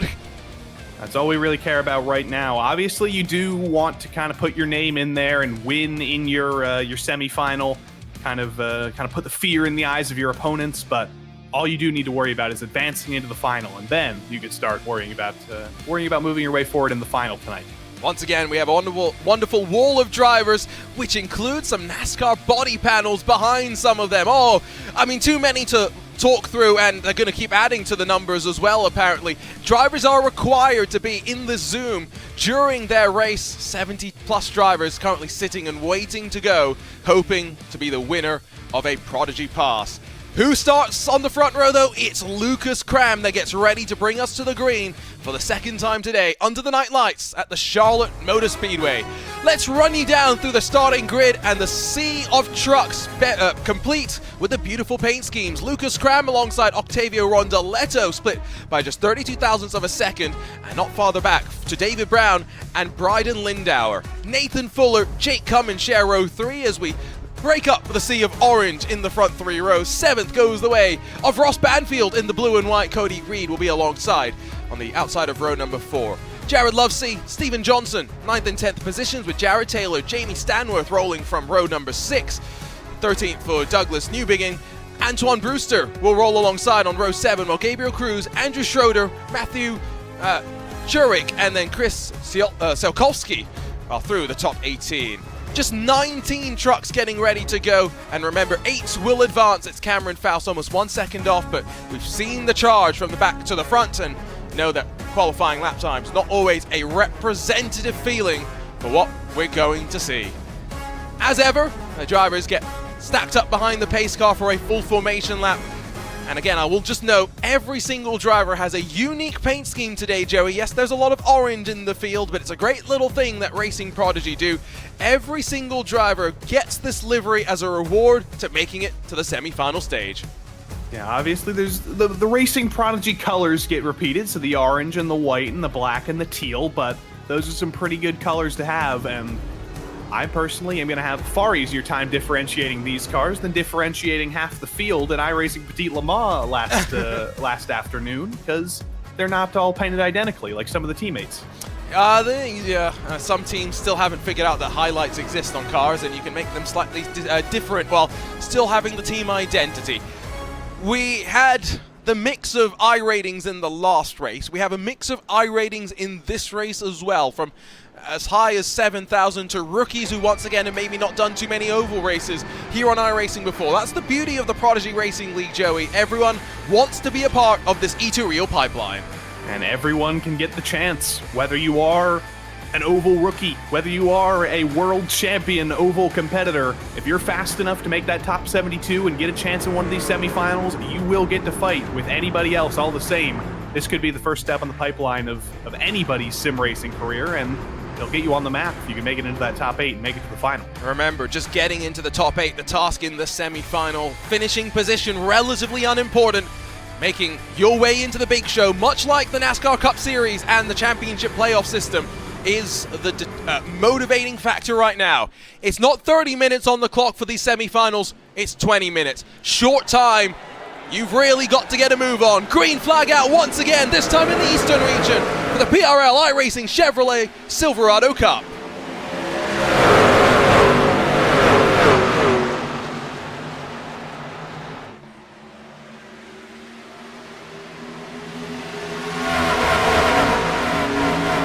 Oh, they be hauling down the back straightaway and funneling into turn number 3, but it is Lucas Cram once again. Pole position converts to the lead. Third side by side, Brian Lindauer trying to hold off David Brown. Trying to make the outside work early. You can build up momentum out there, but he doesn't want to get caught out to dry up on the top. If David Brown can make the bottom work and maybe keep Brian Lindauer stuck up there, he may have a chance. But in a car that kind of reminds me of the old Tony Stewart, Joey Logano number 20 in the all-orange, he's making the top work very well, and he's almost clear of David Brown. Still can't do it, though. Oh, in VR, Nathan Fuller. This is the great thing about the onboard cams, is we can kind of figure out what everyone is riding in terms of rig, and VR in this sort of a situation might actually be quite beneficial. The ability to look around and see where the rest of your competitors are. Yes, iRacing has an automated spotter system. You also have manual spotters as well if you're so lucky, but that ability to just look where you need to see can't be understated. Yeah, that's always very useful to actually be able to look around, and he's lucky. He's got a fuller view than everybody else. Oh, Joey. It had to happen. If your last name is a word, it's just a rite of passage at that point. It is. I can't play with this word. Jake Cummins has a very different sort of a setup going on right here. Has the monitor seemingly quite far away from the wheel itself, but you adjust that with the FOV and hopefully he's got himself dialed on in. That might just mean that he has less peripheral vision though than some of those other drivers. Inside the top 8 though, where Joey, they all realize they don't need to fight right now. Yeah, Steven Johnson and Cody Reed, that's the blend line right there. Cody Reed though, he's leading a second pack of sorts. Steven Johnson 3/10 ahead now, and that black and red truck of Cody Reed is holding back an absolute cloud of cars. But New Bigging and Antoine Brewster come together, and that's going to be our first yellow guaranteed. Oh, they're riding the wall, almost into the catch fencing, and Brewster's going up and over. Yellow flag out, and now we slow things down and compress the field. And we got a little bit of a sprint, a couple of laps green, but that's going to condense everything up again. That was a very big crash, and you could kind of see that coming with an absolute cloud of cars. There's just a little bit of contact coming through the last part of the quad oval. The 27 of Brewster not really knowing that he wasn't clear there, driving into the 8 and ending up directly on top of the safer barrier. And I would not have predicted we would have 2 flips already, Arjuna, and we do. I know, we do need a flip counter, right? It seems like a oversight on my part. Antoine Brewster doesn't look too thrilled, and that is He's got the whole gym behind him. He does have the whole gym behind him, but unfortunately that is a lot of damage, and I don't think there's enough time in this race to get it all fixed, if I'm being honest. Yeah, he's not going to be able to work that out, but on the bright side, if he needs to get some of those negative emotions out, all he's got to do is lean back, and he's got the gym right there. Lucas Cram, Octavio Rondeletto, we didn't really get to talk too much about them on the start, which I don't think they'll be too disappointed about at the end of the day. The question I would give is, if you are in the top 4, a couple of drivers are peeling off to pit lane, where is the line? When would you want to come in for tires? What I was just about to ask. I don't know, honestly, because it is 10 minutes shorter here, because this is a semi-final, not a final. It's only 20 minutes long. If we had about a 10-minute green flag run, I think it might be worth it, but I honestly don't know if it would be worth it. The drivers you see coming into pit lane right now are drivers with damage. So Douglas Newbigging in the 7, Jamie Stanworth in the 8, who was involved in the Brewster crash. They're both coming in to get damage repair. And I think I saw Cameron Faust in as well to potentially take tires at the back of the field. Actually, no, it was just Newbigging and Stanworth. So they are going to take tires here. Newbigging might be in decent shape because he didn't get heavily damaged, but it just wasn't worth it. We didn't run long enough to make tires really worth it. You're not going to make the track position up in the time to go. No, I think that's maybe the differentiating factor. But when we get in towards the final itself, these drivers will have a little bit more of an understanding of the tires in a race situation, which will be of benefit to them. We've already burned almost 5 minutes off of the 20-minute race clock. Here's Octavio Rondeletto in a very white background, it must be noted. looks quite calm, which is good. That's what you want to be right now. Yeah, maybe talking about Halloween costumes, maybe he'll pass off as a Race Spot Zone Justin Prince lookalike. Oh, maybe yeah. that could be his costume. I could see that. I can see it. Get Octavio, they're all going to love that costume. Bryden Lindauer. Now, this is interesting, Arjuna. We see differences in levels of sim equipment. Bryden Lindauer looks to be sitting in an office chair with some foam armrests. That's not even an IKEA chair, but he's making it work. He's up in P3. That proves, especially in oval competition, you don't really need the highest level of equipment in the world. It will make you faster, but he's in an office chair with, I think, the same wheel I have right now. Yes. David Brown's got the triple screens, direct drive wheelbase as well. As we form up 2x2, get ready to go. Let's not forget, in the eNASCAR Coca-Cola iRacing series, or back when it used to be known as the Peak Antifreeze series, there used to be drivers, Joe. I can't believe I'm saying this. It hurts to say this physically. Drivers used to run without force feedback. It shakes right now. So you're driving a marshmallow? Is that what you're trying to do there? That doesn't make any sense. Well, I guess the logic was, you can be smoother, but yes, you don't feel the car. It's like you're driving a cloud. I don't understand it. I understand it at like Daytona, Talladega, yes, but I'm not of the galaxy brain level to be able to do that. I'm just saying that last couple of years, the oval pro scene has been shaken up by drivers getting direct drive wheelbases and going, force feedback's good. So, just saying. Just saying. Anyway, besides the buys, almost, 6.5 minutes done. These drivers are chomping at the bit. 19 started, 18 on the lead lap, but now 3 with significant damage, all having to come down for damage repairs. It's still Cram and Rondoletto on the front row. Lindau and Brown are swapped around on row 2 in terms of the line they're in, but outside of that, top 8 relatively unchanged as Lucas Cram gets us underway once more, but this time Rondoletto's caught napping. Bryden Lindauer up the inside and through to second spot. Big shift, and that's going to help for Bryden Lindauer. He's already got back down to the bottom, and he's already clear of Rondoletto. He can look forward now at Lucas Cram. You see David Brown up on the top, side by side with Nathan Fuller behind Rondoletto, who's trying to recover. It's early stages in the run, Arjuna. You've got to take advantage of these positions. When you get them early on, it's going to be that much harder to pass if you can't get it done early. You see Steven Johnson is up 3 positions. He's the only driver that's worked his way into the top 8, and he's not done just yet. The 444 is up on the high line. Peel down low is Jake Cummins in that 96 behind Ross Banfield, the driver on the bubble line. He's in a good spot. He's not going to force the issue. Johnson around the outside through to 6th. Ross Banfield's another driver we've seen in multiple Prodigy Racing League tournaments, testing his oval prowess here for the first time, at least in the Prodigy Racing League. Riding behind 2x2 here, opening a big ol' hole in the air is Cummings and Johnson. And Ross, all he can do right now is just ride in line, hope that one of them has a little bit of bobble and opens the door. Because for now, he's just locked in. There's a wall in front of him, and he can't go anywhere until somebody bobbles, like Steven Johnson just did up on the top. It's not a bad setup that he's got there as well. The VR, dedicated 80-20 sim rig with the steering wheel positioned exactly where he needs it to be. He's got a great view as well of all the fighting that's going on. And being able to control the low line, I think, is where Banfield will want to be, because if we flip the camera around and look in the other direction, whoa, 25 of Cody Reed wants to join the fun. Little bit of a peek from Cody Reed. Cody was actually pretty fast in practice. I believe he was near the top of the timesheets in the practice session. Couldn't quite get up there in qualifying, but he's looking forward now, and that is a sim racer room right there. Nice. Arjuna. Those aren't die-cast. Well, actually, yeah, there's a lot of die-cast. Those are, I think, on the bottom shelf on the left side. I think those are some of the F1 car resin models, and then he's got all sorts of stuff. Funko Pops. He's keeping that industry alive. I love it.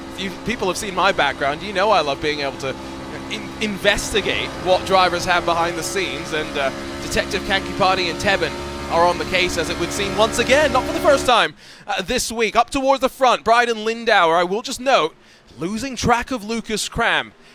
The reason why I'm tracking some of these gaps at the front, not necessarily because it affects who moves on forward, but because it shows who's the strongest moving to the final. Cram pulls away as Rondoletto slides back up to second. Big move by Octavio, kind of retaking where he should be.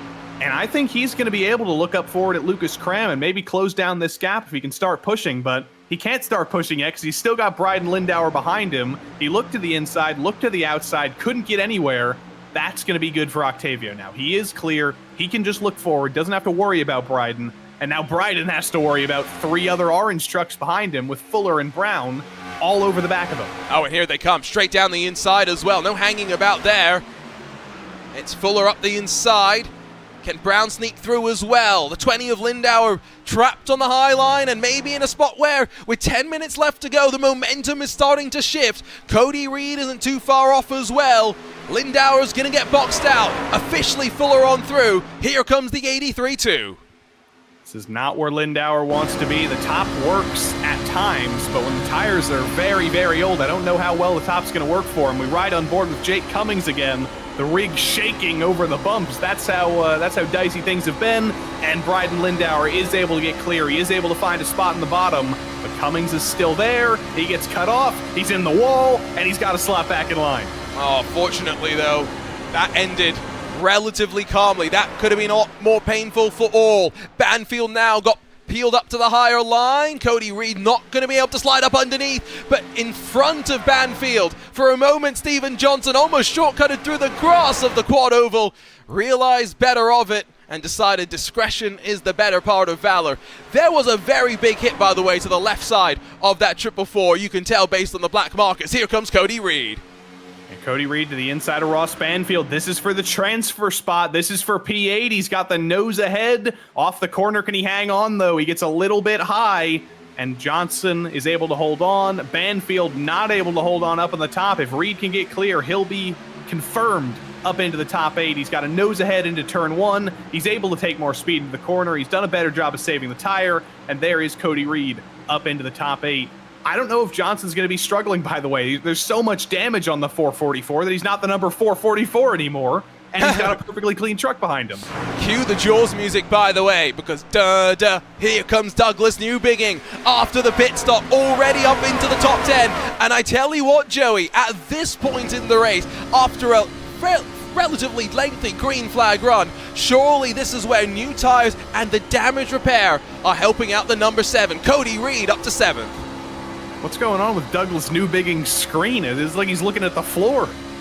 He's just got a very interestingly placed webcam, it seems. Apparently. It's an odd angle. It looks like his screen is on the floor or something. I don't know how he's got this set up, but it doesn't really matter because look at him go to the inside of Ross Banfield for P9. Douglas Newbigging is on 7 lap fresher tires than anybody else in the field after that pit stop. He didn't really get any noticeable damage in that crash with Brewster and Stanworth. Douglas Newbigging is very likely to be in the top 8 here. We might not even be able to count him out for the win if he can keep driving forward. That camera angle is what it's like for tall people, by the way, I feel. When you're looking down at other people, that's kind of the perspective. New tires, what a benefit they are. Newbigging just to the inside and with ease as well on Stephen Johnson should be able to work his way forward in towards the top 8 and grab a final spot from the back to the front. A 7's been able to carve his way on forward, and now 6 and a bit minutes still left to go means probably an estimated 15 or so laps still to run. Don't necessarily think he's going to be pushing all the way to the very front and being aggressive in trying to get up there, but you know who has closed? Lucas Cram sees Octavio Rondoletto in the rearview mirror. Never count out Octavio. Been racing since he was 9 years old. He's been sim racing since he was 9 years old. And Lucas Cram in front of him has been sim racing since he was 13 years old. These are guys who have been doing this for basically their entire sentient lives. They know this. They love this. Lucas Cram loves this so much that he actually moved to Mooresville, North Carolina at 19 years old to work as a valet, to make money, to make a career in racing. Has some late model starts at one of the local tracks at Caraway Speedway. He really wants to make a career in racing work, and this could be a very important step in doing that. We've had such a varied background as well from our drivers, right? Think back to our first Prodigy Search Selections show, David Dalton Jr., who's had the opportunity to do some real racing here and there, including F4 on occasion. Currently works as a driving instructor at the BMW Performance School in Thermal, California, and was live for the Search Selection Committee from work. It was really cool. I'm sure his co-workers all celebrated with him as well. And on the other side of the mix, you've got people like Marko Pejic, even our winner from the Eastern region, drivers that have never stepped foot in cars this quick before, and in certain cases, maybe drivers that have just gotten their driver's licenses quite recently. That's always an interesting thing. The fact that some of these kids have been very fast on the road, but only a virtual road. How many tries did it take you to get your driving license, Arjuna? One? Yeah, but we don't need to tell that story on air. I'll get in trouble. Took me 2, but that's still not bad. Oh, that was almost bad. Jared Taylor and Steven Johnson trying to kill each other. Ross Banfield up on the top as well. This could be 3 wide to turn 1, and we know how well that's ended before. Yeah, the thing that as well is important is it's not for a position in the top 8 as New Biggin continues to climb upwards. These are 9th, 10th, and 11th. These are drivers losing ground to Cody Reed, and the fighting doesn't help. Banfield still up high, Jared Taylor up the inside. These guys are basically just hoping that there's an incident up front that eliminates some of those top 8, and they can take the spots by acclamation, because right now it is just falling and falling and falling. Steven Johnson in the number donut is just desperately trying to hold on to this car. He's in virtual reality, so he does have that little bit extra view to maybe do a little bit more blocking than some other drivers could do. He knows when the runs are coming. He can't do anything about the Ross Banfield run coming up on the top. The 777 on the 444. It's like a freight train coming back by. Look at the hand position as well for Jared Taylor. That is an oval hand position if I've ever seen it. And no. it down below the apron contact, and that's going to bring out the caution. Oh, surely closing stage drama, but not with enough time to see a restart. But did Steven Johnson keep it out of the wall? Steven Johnson saved it. That is an excellent save by Steven Johnson. We'll have to catch a replay of that, but that was not a very smart move from Jared Taylor, and it was very smart driving from Steven Johnson to make sure we get a green flag finish here. That was remarkable. I thought we were on a one-way ticket into safety car territory. Here's a look at the replay, Joey. Jared Taylor in the gray 13 can't make it work up on the top, says, you know what, I'm going to try and make it work on the bottom. Sends it way too far to the bottom, though, clips the apron, sends himself up the track, and Steven Johnson does a phenomenal job of saving that. And then Jared Lovesey comes on the scene as well, gets into the wall himself.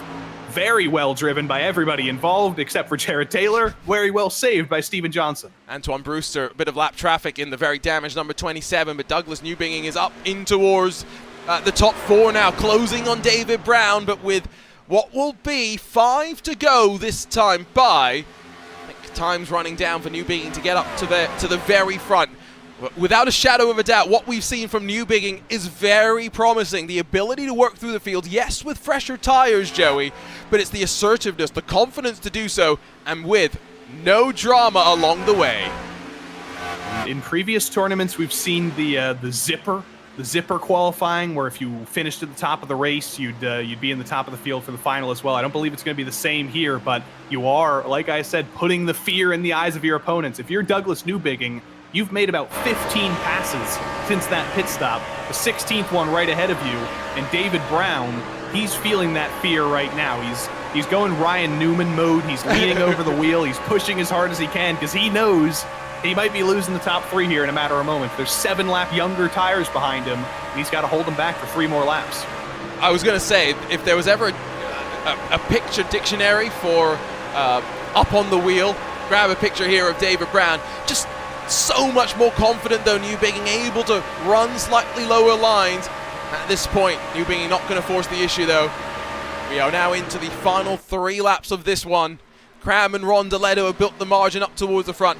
Lindauer, crucially, after going hard early doors, dropping back, but might still have enough tire life to hold off Ross Banfield. He only has 2 laps left, so as long as he's not half a second slower than Ross Banfield, he should be pretty safe. But on that previous lap, he was 3/10 slower than Ross. If the fall-off is big, we can't count out Ross Banfield for potentially getting one of those final spots.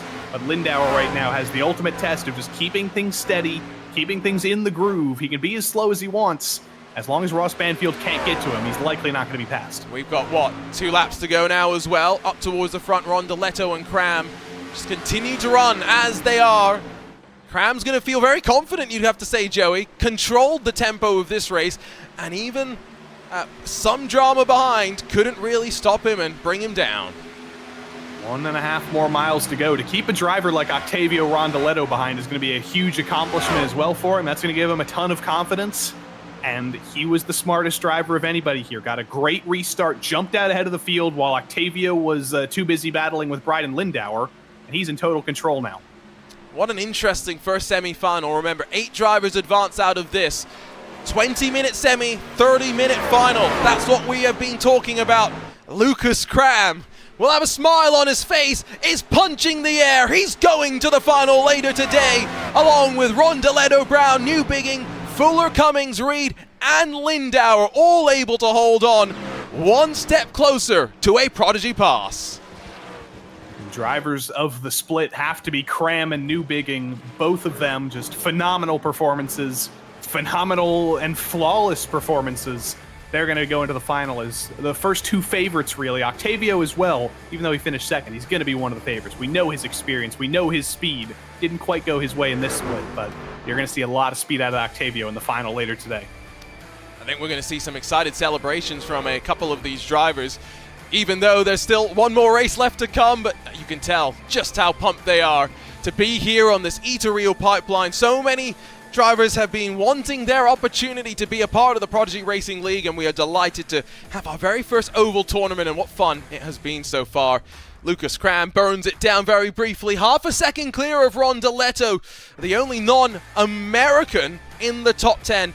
And do watch out for Rondoletto moving forward. As Joey mentioned, we've seen him on RaceSpot TV before. We know just how quick he can be. David Brown, Douglas Newbigging, Nathan Fuller, Jake Cummins, Cody Reed, and Bryden Lindauer. The 8 that advance to the final later on today. They get a couple of hours to go away, relax, and hopefully put the pressure aside of what is going to be a pretty stressful 30 minutes. Ross Banfield unfortunately just misses out.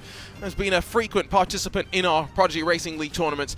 Jared Taylor as well on the wrong side of the cut line. Stephen Johnson, Jared Lovesey, Gabriel Cruz, Matthew Jerwick, Jamie Stanworth, Chris Sokowski, Cameron Faust, Antoine Brewster, and then Andrew Schroeder. All not advancing on forward as well, but made it into the semi-finals, which is an achievement in and of itself. We will hopefully get the opportunity to talk to some of the drivers.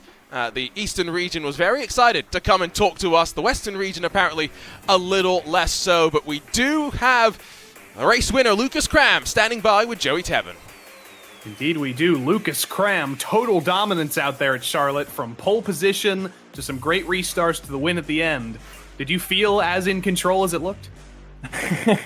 Not exactly. More than anything, I was just scared of the caution coming out because, obviously this thing, it's really throttle dependent, so I was really worried about burning the right front up and catching a yellow and kind of getting caught out by strategy in a timed race like that. But otherwise, I just, once I got the pole, I felt pretty confident that, as long as I just stayed in the top 3, I could obviously transfer to the top 8 and make the final race. So that was super fun, man. Yeah, I was not expecting to get on pole and to have a race like that. Octavio, once he got to second, he really ran me down, and I was kind of trying to time it right to where I didn't burn my stuff up, like I said, and make sure I hold the lead. But that was super fun.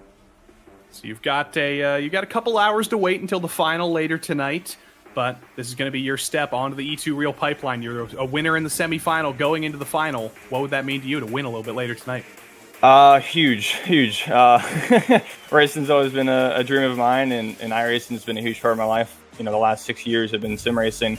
So for a chance at an event and a program like this is super cool. So huge shout out to Racing Prodigy for putting us all on a chance like this. And man, I'm ready to go right now. We shouldn't have to wait, but I'm looking forward to tonight for sure. Well, Lucas, we'll let you go grab some lunch, probably maybe get some more extra practice in before the main final tonight, but we'll see you then.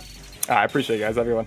Lucas Cram, semifinal number 1 winner. We'll see him at 5 p.m. for the Western Region final, but for now, Arjuna, you've got Octavio Rondoletto as well. Yeah, someone that we are fairly familiar with on RaceSpot TV. Octavio hunted down Lucas Cram in the closing stages, but I think ultimately it was just about staying in the top 8. What did you learn from the semi-final going into the final later on this evening? Oh, we try to get the mic active. There, he's going for it. Still looking for it. Octavio's still trying. Okay, now. There we go, we got you. Okay. Hello, guys. The race was really excited because we tried to qualify. We had the pressure, and we learned this is really hard to pass here. The track position is really important, and with another qualifying in the final, we are looking for everything. We need to be in the front. I was struggling a lot with the dirty air, especially in the 3 and 4, and that's a key for the race, I think. You are quite familiar with these timed races in an oval setting, which is something that maybe some of the other competitors don't have so much experience with. At the end of the race, we saw the Eastern final determined by the timing of the caution. How aggressive are you going to be at the end of the race? When do you think is the point of no return? I was thinking about it because I'm not used to race with time limit.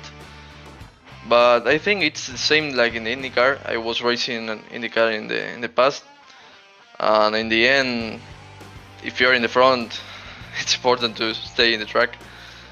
We have to see what our competitors do.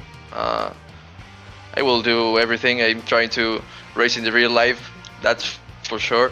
I will try everything.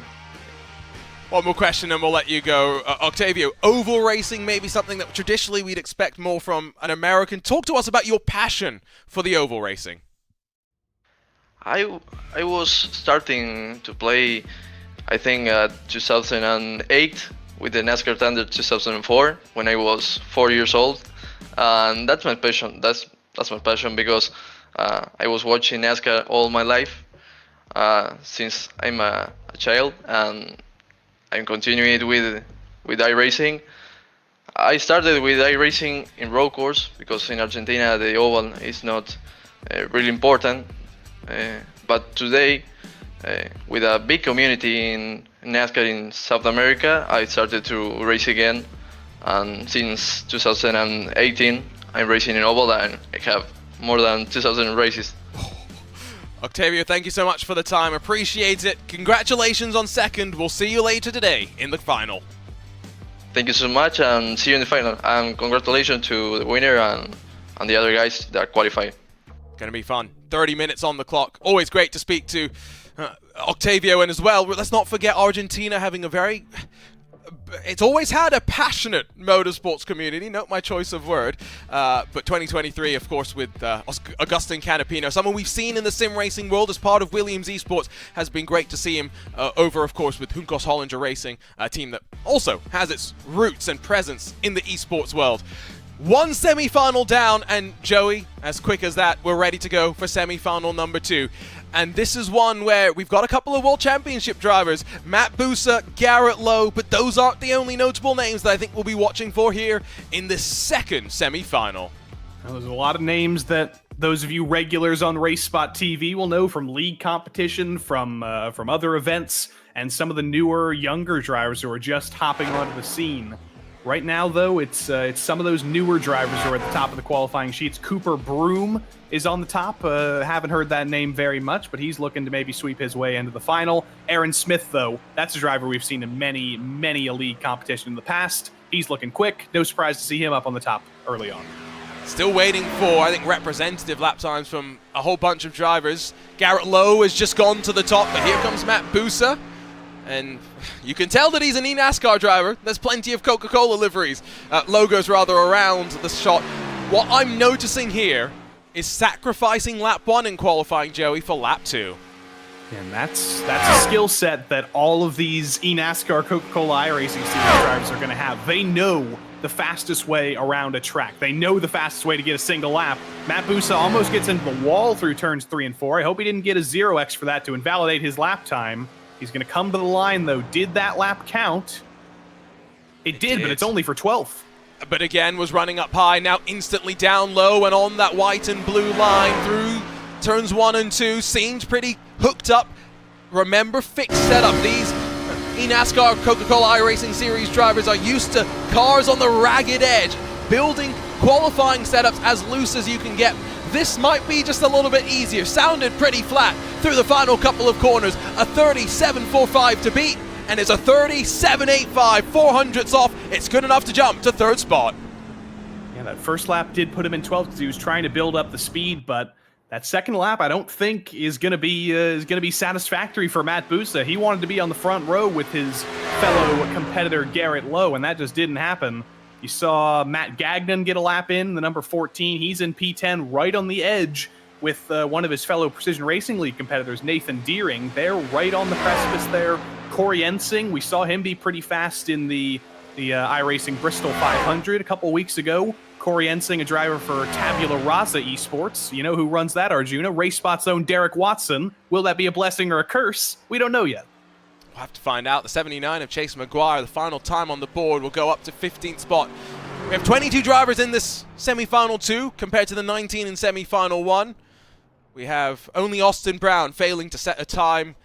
The 21 drivers within 8 tenths or so. 20 drivers within just over 5 and a bit tenths of a second. The top 10 split by a quarter of a second. Look at the margins up at the front, Joey, inside of the top 8. I think we're going to be in for a very, very close semi-final here. And the important fact is, those drivers just outside the bubble aren't that much slower either. No, you see between Aaron Raymond and Nathan Deering, half a tenth of a second. That's absolutely nothing. We saw a little bit of a split between 8th and 9th in the previous semifinal. It was pretty much resolved with the last couple of laps. I don't think we're going to see the same thing here, Arjuna. I think we're going to see a battle all the way to the end on that cut line, because it is very, very close, right where that green line is. Yeah, they want to make my life as difficult as possible today, don't they? Yes, indeed. Yeah, if you're just joining us for the first time today, it's been busy already. Eastern region in the books. Dominic Lukovsky has won a Prodigy pass, and now we get ready to hand out the second one in the Western region. Still 2 more semi-finals, including this one to come, before later today, 5 p.m. Eastern, 2 p.m. Pacific. It is time for the Western Region Finals here live on RaceSpot TV and on Racing Prodigy's YouTube channel. The qualifying session has once again come to a close. They're ready to go racing for 20 minutes in semi-final number 2. Let's run down through the starting grid once again. It's Garrett Lowe, someone we've seen in the Racing Prodigy tournaments before.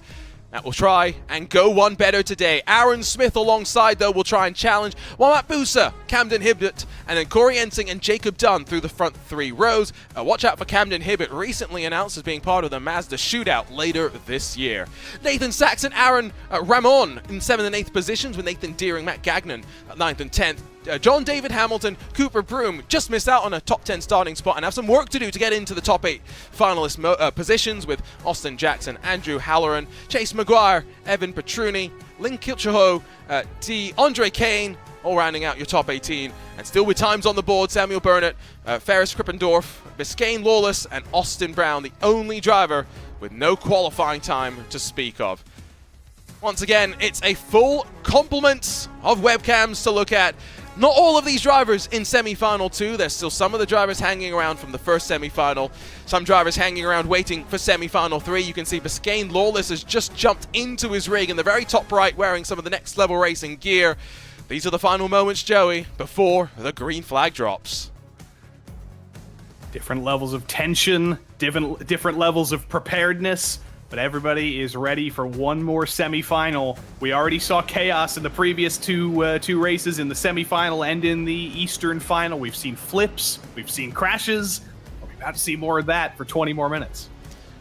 I think we both are probably aligned in saying we are expecting the top 8 to be a little bit more eventful than what we had earlier. Are we expecting more cautions though, Joey? I mean, I hope not. I hope we get more green flag running, but you never know with how close this field is. It could be an absolutely fantastic race. It could be a little bit of a caution fest. The drivers up front are hoping it's a caution fest, I think, because it'll lock them into the top 8, but I think we'll see some comers and goers. One thing I'm not used to, by the way, Arjuna, Aaron Smith starting on the top in second. We normally see him in a bright yellow car with no sponsor decals whatsoever in all of his leagues. I don't recognize him anymore. Yeah, it's going to take some adjustment for you, but again, it's lovely that we have everyone getting the livery as a reward for getting here. It's a custom livery designed for them with their names, their numbers, and everything thrown onto it. But the pace car's off and away. It's Garrett Lowe, who's been in control of many a field before.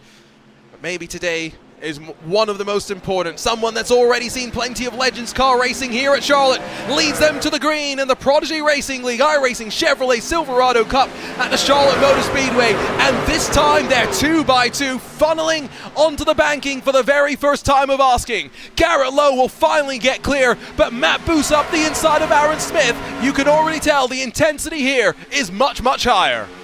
Nearly 3 wide into turn 3. You saw the number 70 of Aaron Smith get into the wall on the back straight, just trying to widen the corner as much as possible. But Matt Busa on the bottom of that 97, he knows he should be up there with his fellow Coke Series competitor, Garrett Lowe. He's trying to get clear of Aaron Smith, but he is putting up quite the fight. They're still side by side for second. And side by side all the way back effectively to the edge of the top 10. Just inside of those transfer positions, not done just yet.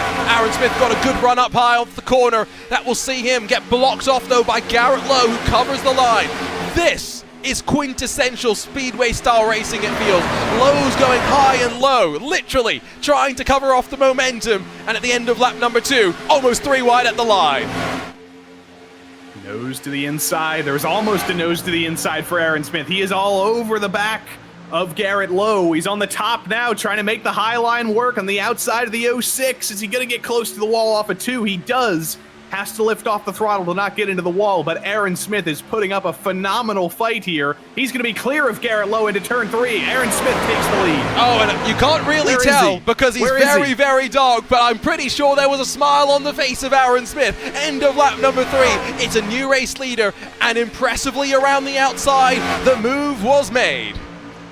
You do have to remember, though, that Garrett Lowe and Matt Busa, they are no spring chickens. They are competitors at the top level of iRacing, NASCAR racing. They know how to save tires. They know the importance of the long run. They almost got the long run ended there as Nathan Deering and Corey Ensing came together on the back straight. Ensing hangs on, but he was almost Corey fencing again with Nathan Deering to his outside. And here comes the run from Camden Hibbett, as mentioned, recently announced as being part of the Mazda Shootout later this year, has been competing in various spec Mazda competitions in SCCA style racing. Another one of the trucks, by the way, with a big old slam on the left side door panel. You can tell just how physical it's been. Nathan Saxon's going to make the challenge on Camden Hibbett, who loses some momentum and drops back in line.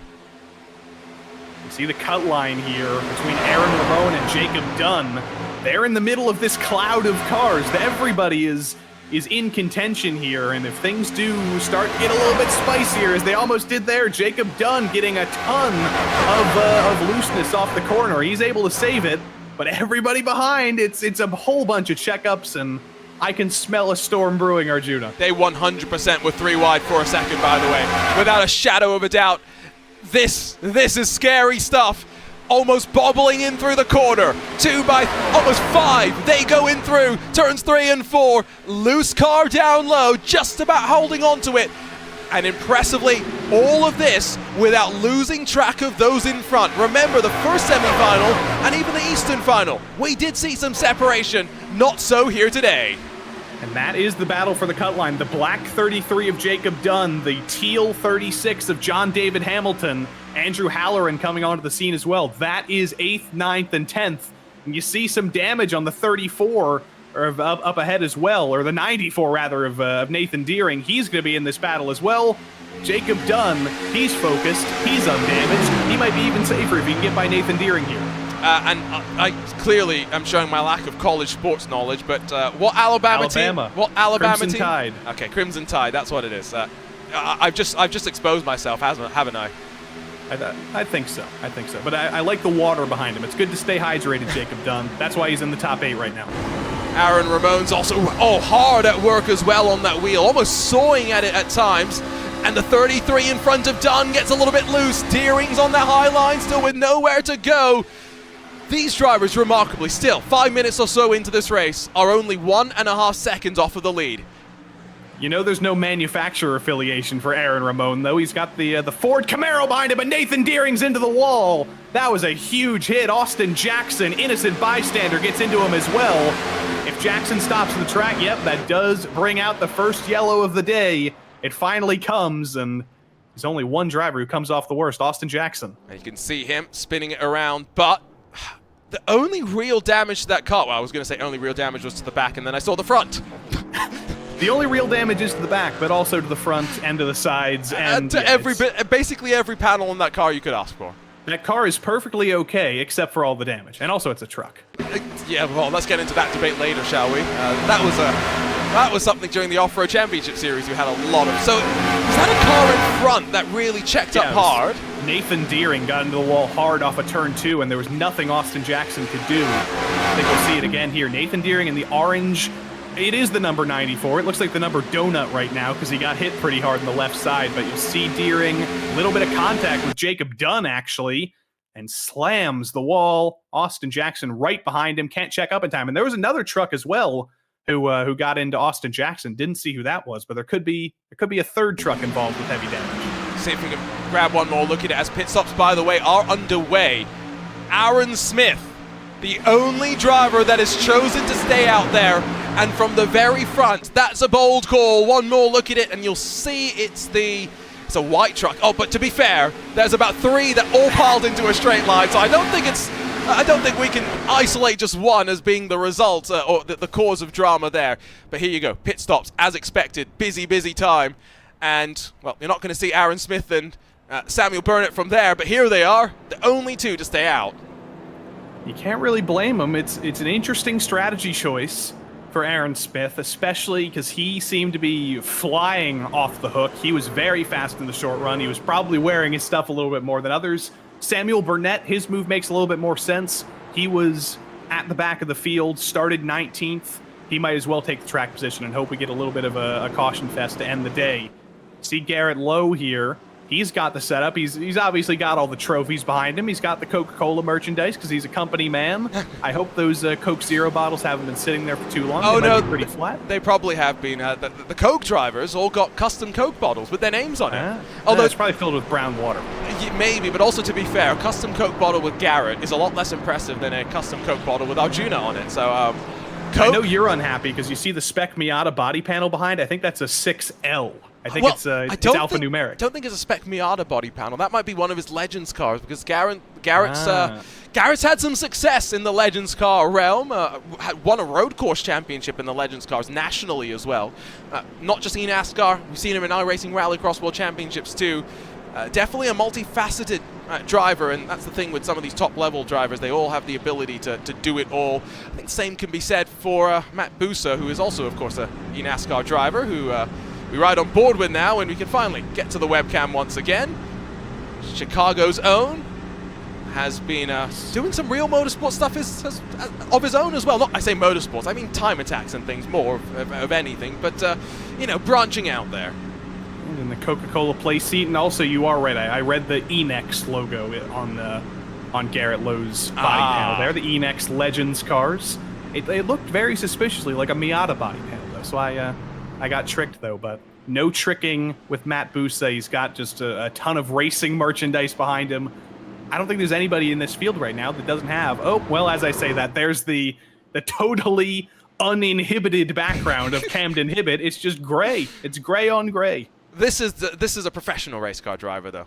The one that wants to make sure that it's clean. He's, 14 years old? Business. 14, 15 years old from Ohio, and as mentioned, Mazda Shootout has been racing some Spec MX-5s. Going to be really curious to see how he gets on. Still is inside the cut line right now. Front row have elected to make the gamble. No tires.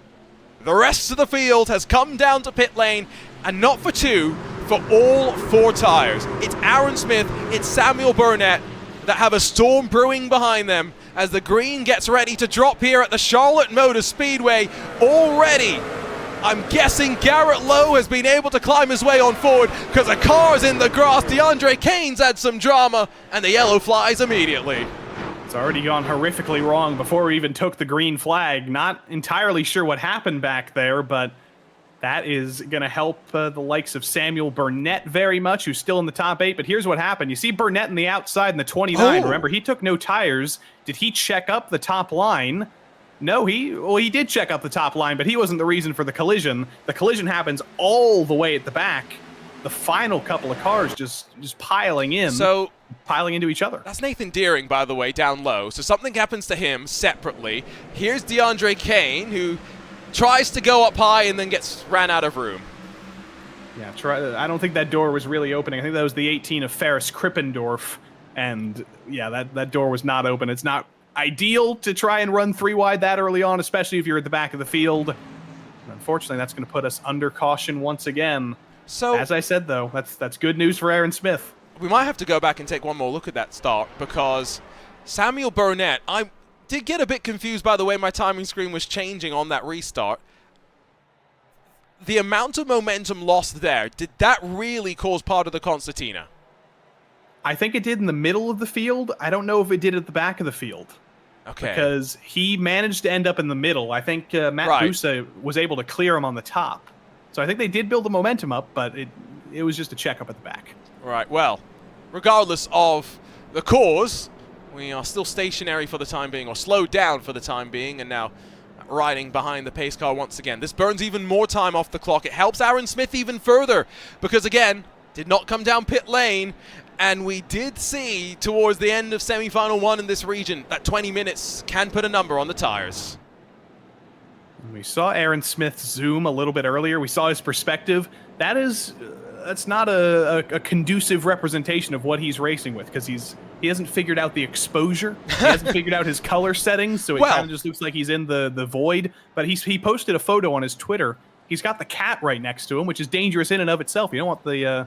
Well, actually, he can have the cat walk in front of his screen because he's in VR. He's smarter than me. Well, the thing with the exposure is he doesn't really care about the fact that there is a light shining in on the monitor that's directly in front of him, because he is in VR. But by the same token, he hasn't recognized that it does impact our ability to see what's going on. Is he Kick happy? him out of the race. Is he Kick happy? him out. Is he sad? Is he angry? Is he hungry? I mean, I don't know. Yes, maybe he needs a burger. It's 10:55 a.m. here on the East Coast. It's starting to get to burger time. We've still got one more semifinal, Arjuna, so we've still got to wait. But Aaron Smith can have lunch in 8 minutes' time. But he only gets lunch if he wins. If he doesn't win, no lunch for you. You get lunch today? I hope. I can only hope. I don't, but that's my fault, to be fair. I didn't get lunch yesterday, also my fault. Corey Ensing, another driver in virtual reality. I am quite impressed at the number of drivers in that headset. Futures made of virtual reality. Oh, I thought you were going to say insanity, because I would have... It fits. I don't want to get sued by Mr. JK. Mr. JK is a car fan. I don't think he'd have a complaint. Imagine him in one of these events. You know we should what? get him to sign up. Seriously. And write us a song. Actually, I think he's raced in real life, though, so I think he may be disqualified. He may have a little bit too much money for that. What level of racing are we talking about, though? Good question. Nathan Saxon, if you're curious, 2022 Spec MX-5 North champion. It's another one of the Mazda ladder, which of course we do have some ties to here at Racing Prodigy. So I'm curious to see how he gets on. He's got his hand going down to the shifter, and it's in H-pattern mode. Yeah, it's a slightly suspicious location, but yeah, that's another level of skill for Nathan Saxon. That's another level of the diversity of equipment, the diversity of competitors. There's probably some people in this race competing with formula rims, with paddle shifters. Nathan Saxon, though, he's going old style. Just don't money shift. That's when you go from third into second rather than fourth. I don't speak from personal experience. I've never done it at the Daytona 500, coming to the green flag at the very start of the race. It would be even more painful to do it, though, with a Prodigy pass on the line, 6 minutes on the clock, and ready to go once more. Aaron Smith still with no tires being changed. It's Garrett Lowe on the outside that will try and get the start, but it's a good launch. Smith in the 70 leapfrogs them all into turn number 1, and now Garrett Lowe tries to slide into line. Corey Ensing, Matt Musa, and Nathan Saxon all trying to slot back in as well. There's another horrible restart from Samuel Burnett, unfortunately. His call to end up in the top 8 has been inhibited by the fact that he couldn't really restart on those old tires, and he's down for the count now as they try and swallow him up on the back straight. 3 wide into turn 3. Matt Gagnon in the 14, the 9 of Andrew Halloran, Lynn Kinchelow. Haven't talked much about the number 181 yet. On the scene and still trying to swallow up Samuel Burnett. Still hasn't, though, really dropped off the real top 8 battle, but is now causing some checkups. It's just one spot in the final on the line for all of these drivers. Still a lot of bobbles for Burnett as he now drops back even further in the queue. It's Deering, Hamilton, Ramon now all squabbling for 8th position as a big lunge to the inside from Cooper Broom. Cooper Broom, remember, he was on top of the sheets in qualifying pretty early, fell down, but he was certainly up there. There's a change for the lead. Remember, Aaron Smith does not have fresh tires. Garrett Lowe does. Garrett Lowe goes low and says, thank you very much. I'll take this lead back pretty easily. And so now we have to look at 2 packs. The lead pack, which will fight because Aaron Smith is in the mix as well, and then the pack for 8th, where they're going to fare on out. Ramon, Broom, and Hamilton seem to have broken away. 3 cars for 1 spot. 5 minutes to settle it all. And none of those guys came in to take tires. They are all on the same level of tire age as anybody else. Hamilton, Broom, racing side by side. Well, Ramon's totally clear. He's able to run his own line. He's able to block off both lines, almost super speedway style. And that's going to be very helpful for him if he wants to hold back 9th and 10th to be able to hold on to that final spot. We see John David Hamilton here. He's got best dad on his shirt there, and that might finally be the thing that gets him to the inside. Oh, and almost slides up the track as he tries to peel off Aaron Ramon from down low. No. Hamilton will get spun around. Cooper Broom's the one that brings out the caution. With 4 minutes to go, we might get time for a 1-lap dash to settle the top 8. It's going to be very, very close. I think you need about 5 minutes to get a restart, but it can happen. Like I say, you can never really predict with time races ending under caution. What we do know is that poor old John David Hamilton there was getting very aggressive through turns 3 and 4, and then it was a little bit of contact with the truck behind. Hamilton gets high, to the bottom goes the number 9, and just turns him around. He did a good job of saving it. He was still pointed straight by the time the caution came out, but obviously, it was the truck backwards in the fastest part of the track. You do kind of have to throw a caution there. You could see the bobble down low as well. It was a bit aggressive with the slide, and then a lot of air between the two of them. The donut on the left side as well, and a donut on track to loop it into the grass and keep his chances still technically alive. 5 minutes, I think you're right, is the ideal amount of time to guarantee a restart. We crossed the line with under 3 minutes to go. Caution laps take us, what, about 70-odd seconds or so? If we get 1 to go the next time by, we will get a restart. If not, we're out of luck. So we've got to really hope that the lights go out in the pace car when it crosses the line next time. Well, how long does the caution laps take? It takes a little over a minute. So there is still so if we don't see the 1 to go, oh no, I see what you mean. We do need to see the 1 to go next time by. Yes, the important thing is that you cross the line to take the white flag, or to take 2 laps to go. Yes, exactly. With less than 31 seconds, because iRacing bases it on the length of a green flag lap. So if you cross the line with, say, 32 seconds to go, even if you're under caution, you will most likely get a 1-lap shootout.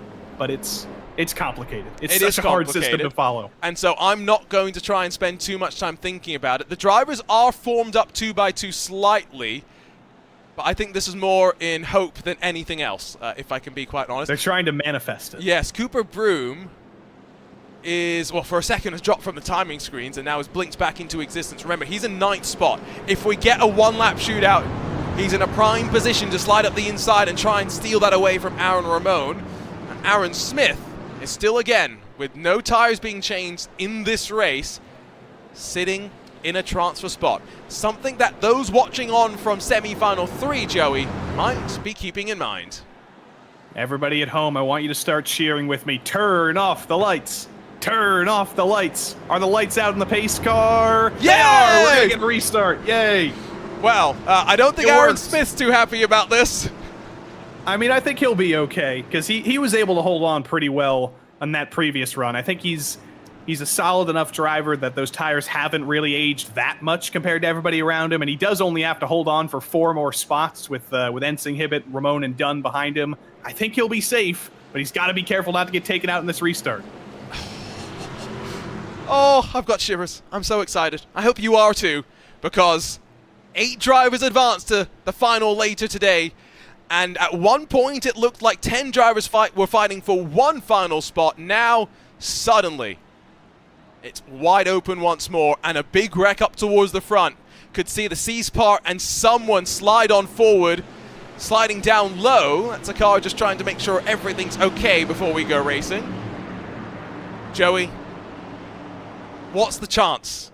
What are the chances that all of the trucks come around to see the checkered without any drama? I think the top 5, top 6, they're all smart enough that they're not going to cause any of the drama, but we could very well see something on the cut line between 7th, 8th, 9th, and 10th. They could come together. We could see a surprise in those final couple of spots. Here we go. Pace car off and away, and it will be for the very final time. Ignore what it says in the top left. It is a one-lap shootout. Here we go. Garrett Lowe and Matt Boozer get us underway. 8 spots in the final for the Eastern region of the iRacing Chevrolet Silverado Cup in the Prodigy Racing League. Drama behind. The 29 gets spun. It's Burnett that goes around, but it won't trigger the caution. We're racing to the checkered. We are lucky because we did take the white flag. That was a hellacious crash through the trial, but we still get to race into turn 3. Garrett Lowe's in control. Busa, Saxon, Hibbett, and Smith are in control. It all comes down to Aaron Ramon. If he can keep it on track, he's got that final spot. And he's got 7/10, so it's a healthy margin at the end. We were hoping for drama, but Garrett Lowe's face says it all. Not even a worry in the world as he comes out on top in semi-final number 2. There were some photo finishes, but not for 8th spot. A one-lap shootout doesn't see too many dramas at the front. It's at the back where things got spicy. And I think if we saw a little bit cleaner of a restart, if we didn't have those crashes in the middle of the field, it would have been a little bit closer. We would have seen the likes of Matt Gagnon, Lynn Kinchelow fighting for those final spots, but that's just the way it is. That's the way things go. And there were a lot of drivers who did not get lucky at the end there. I think, it's impossible to tell who's who because they've all got donuts on the side of Arjuna, but that's basically everybody in the last 10 trucks. Quick look at it. They're almost 4 wide coming out of the left of the quad oval. Never really going to end well if we can be completely fair. But ultimately, it was all for naught anyway. Here's a look at the race results. We'll get ready to talk to the drivers once more again. That's going to be a very exciting time. But Garrett Lowe and Matt Busa, the eNASCAR pair, 1 and 2, and maybe as expected. Camden Hibbett, Nathan Saxon, the pair effectively representing and flying the flag for Mazda Motorsports, will finish in 3rd and 4th positions, while Corey Ensing, Aaron Smith, the no-tire gamble works as he grabs 6th spot. Jacob Dunn, Aaron Ramon, the final 2 that we'll see in the final later on today. Unfortunately, we say goodbye to the likes of Lynn Kitchelow, to Matt Gagnon as well, who had a valiant climb up through the field to be able to claw his way back up after some early stage drama. Chase McGuire, Biscayne Lawless, Andrew Halloran, John David Hamilton, Evan Petruni, Austin Brown, DeAndre Kane, Austin Jackson, Cooper Broom, and Samuel Burnett. Everyone officially scored on the leading lap as well, which is great to see. Ferris Krippendorf and Nathan Deering round out the 22 that took to the grid for semi-final number 2. Fastest lap went the way of Jacob Dunn. Let's see if we can catch up with a couple of the drivers as we get ready to go for what is bound to be a pretty exciting 3rd and final semi-final. But at least for now, let's catch up with Garrett Lowe. Garrett, talk us through that race and the surprise maybe during the one and only the only pit stop cycle to see a couple of drivers stay out and not take tires. Yeah, I was a little surprised too, just to have to work around that. But yeah, we made the right call there, obviously, to take tires and kind of expecting cautions there towards the end. I was really surprised we even got a 1-lap shootout. I was looking at the time, and I don't know if we're gonna get one in or not. And we got 2 to green. Like, all right, I guess we're getting one in. And so we had the 1-lap shootout there at the end and was able to hold them off. I'm glad you were as confused as we were. We weren't sure as well. Got very excited when we saw the lights go off. I think maybe a different reaction for you. Of course, we've seen you in the Prodigy Racing League earlier this year already. Saw you on the Prodigy Search Selection Committee as well. Talk to some of the viewers about what it would mean for you to get this opportunity to continue on the E2Rio pipeline, especially with your background in some of the Legends cars. Yeah, this opportunity is huge, especially for anyone who has limited or just a little bit of real-life experience, but they know how to race on the sim, and they're really respectful to everyone. So that's something that you have to look to as a great opportunity. Anytime you can hop into a real-life car and get some real-life racing action and learn from the sim and take those two and mesh them together and continue to learn to be a better driver. We've asked a couple of the other drivers this. We'll ask this to you as well. What have you learned from the semi-final going into the final later today? It's a little bit more packed up racing as far as I thought it was going to be. I thought we were going to be a little bit more spread out through the runs. But that wasn't really happening. So it's something to look forward to for the finals, and I definitely have that in the notebook going forward. Sounds exciting for us. Congratulations, Garrett, on a great run. We'll see you later today in that 30-minute final. Sounds good. Thanks, guys. Garrett Lowe victorious in semi-final number 2, and we'll jump from one eNASCAR Coca-Cola iRacing Series driver to another, and Chicago's own Matt Busa, who's standing by with Joey Tebben. Indeed, he is. Matt Busa. Obviously, you and Garrett were going to be two of the favorites to move on to the final. We might as well have penciled you in already, but now you are officially going to the final. How do you prepare over the next couple hours to come out on top in that final? Yeah, I think just do a lot of what we've been doing, not only just for this race, but throughout my years of experience in both eNASCAR and other iRacing series. Just do a couple 30-lap runs, make sure the tire wear is all good, maybe try some different steering ratios, stuff like that. Since it's fixed setup, that's really all you can change, and see if maybe a smaller ratio helps your tire wear at all. But really just sit back and wait and hope the final goes well. You are one of the 40 most experienced NASCAR drivers on iRacing. You're probably one of the best people to ask about this. What differs in this old model of the truck, the 2011 Scam, compared to the modern truck that most people watching are probably more used to? Yeah, well, the main thing, I can't confirm this, but I think it's on the older tire model of V6. And because I felt the track changing a good bit in practice, I was unable to hit my best times. Like, I was a 10th plus off towards the end of the session. And with the V6 tire model, dynamic tracks comes into play. With a newer tire model, it doesn't really work. So if that's the case, then this, if we get any long runs later in the final, you'll see all different sorts of grooves coming into play. So I'm really hoping that's the case and looking forward to it. Well, Matt, we'll let you grab some lunch, maybe get some practice in on those long runs before the final tonight. We'll see you in a couple hours. Thank you. Matt Busa coming home in second, Arjuna. But we got one more driver to talk to. Camden Hibbett is with us. Yeah, we'll grab a word with a driver that was able to grab a spot on the podium. And Camden, I mean, from our perspective, and from the perspective of Garrett Lowe as well, that was maybe a little bit more pack racing than he was expecting. Was that what you were expecting? No, not at all. I was expecting really a train of cars kind of right in the bottom, especially up towards the front, just to top 5 or so. Just kind of lay back and hope, just ride and take the bid into the final. Super fun racing though. It was definitely more crazy than I expected. I definitely wasn't expecting to. I really wasn't expecting to be up in that lead battle at the end. I started on ovals and quarter midgets when I was younger, and recently I haven't done an oval iRacing race, I don't think, at all in 2023, maybe 1 or 2. So not a ton of experience recently on the ovals.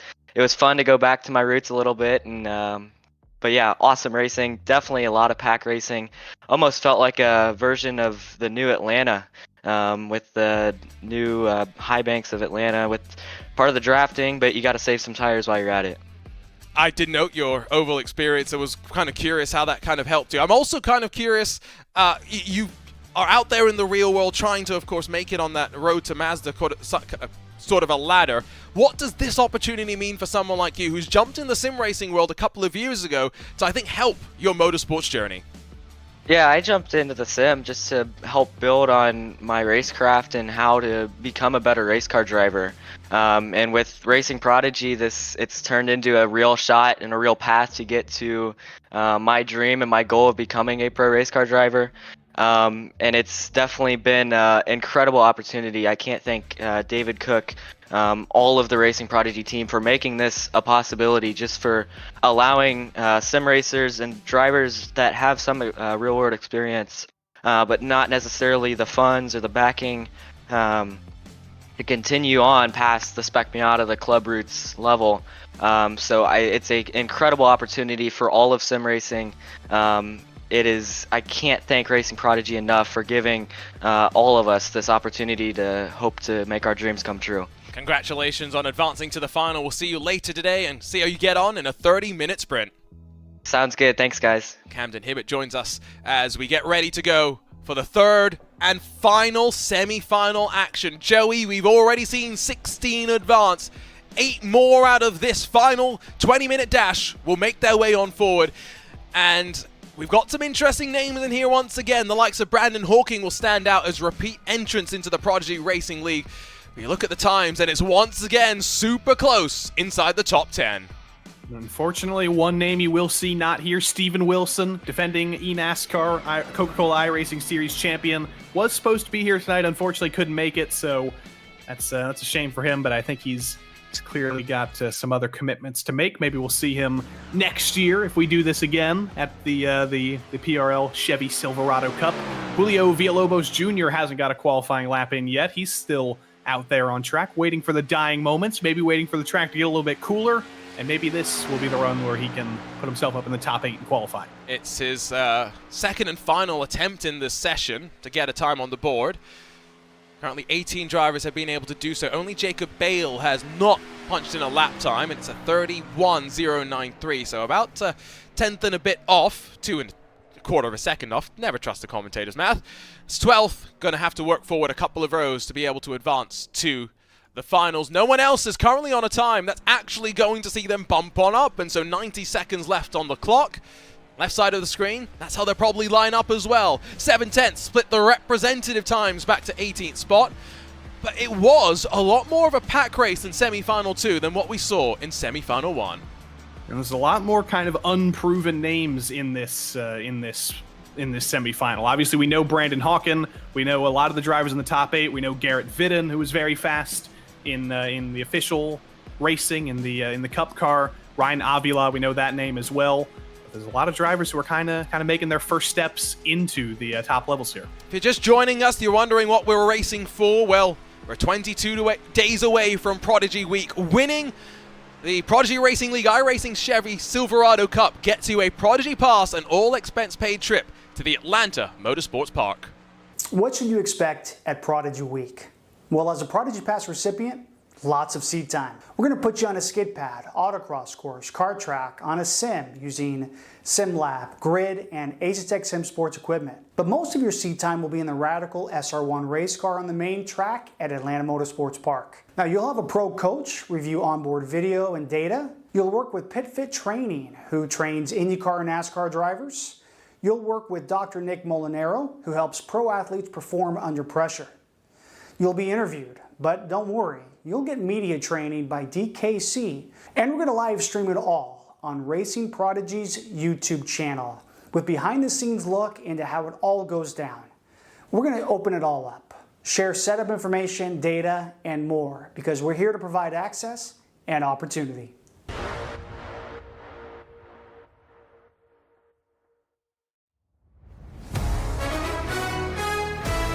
So here's how they'll line up for the third and final semi-final. John Hall and Brandon Hawking will be on the very front row. 8 thousandths separates the two of them.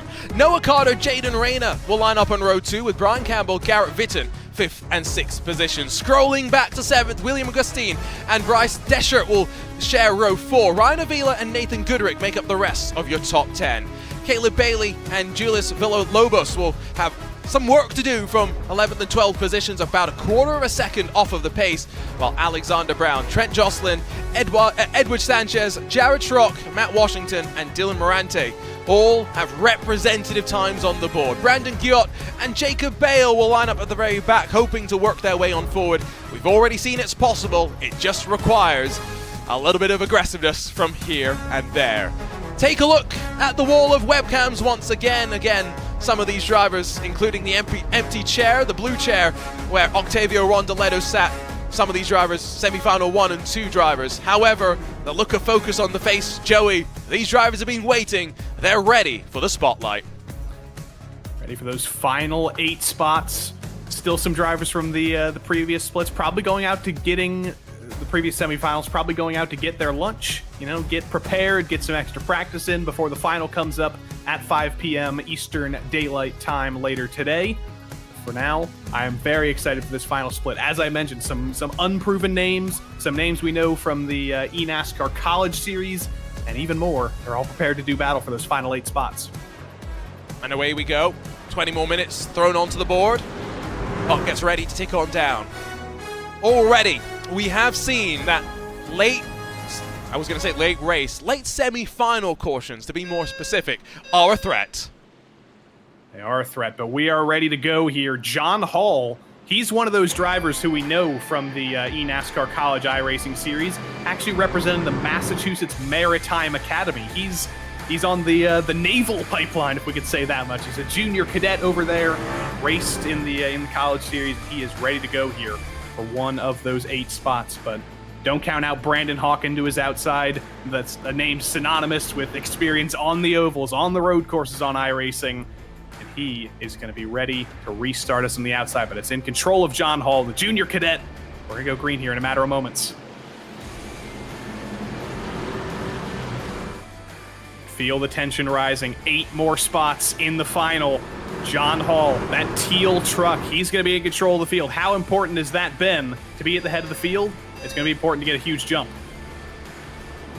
The iRacing sedan pace car pulls off a turn 4, pulls down pit lane, and it's going to be John Hall in control of the field to take the green flag for the final semi-final. 8 more spots on the line, and we're green for the final time this morning at Charlotte. No surprise, it's a great start by John Hall. They fire into turn 1 for the first time.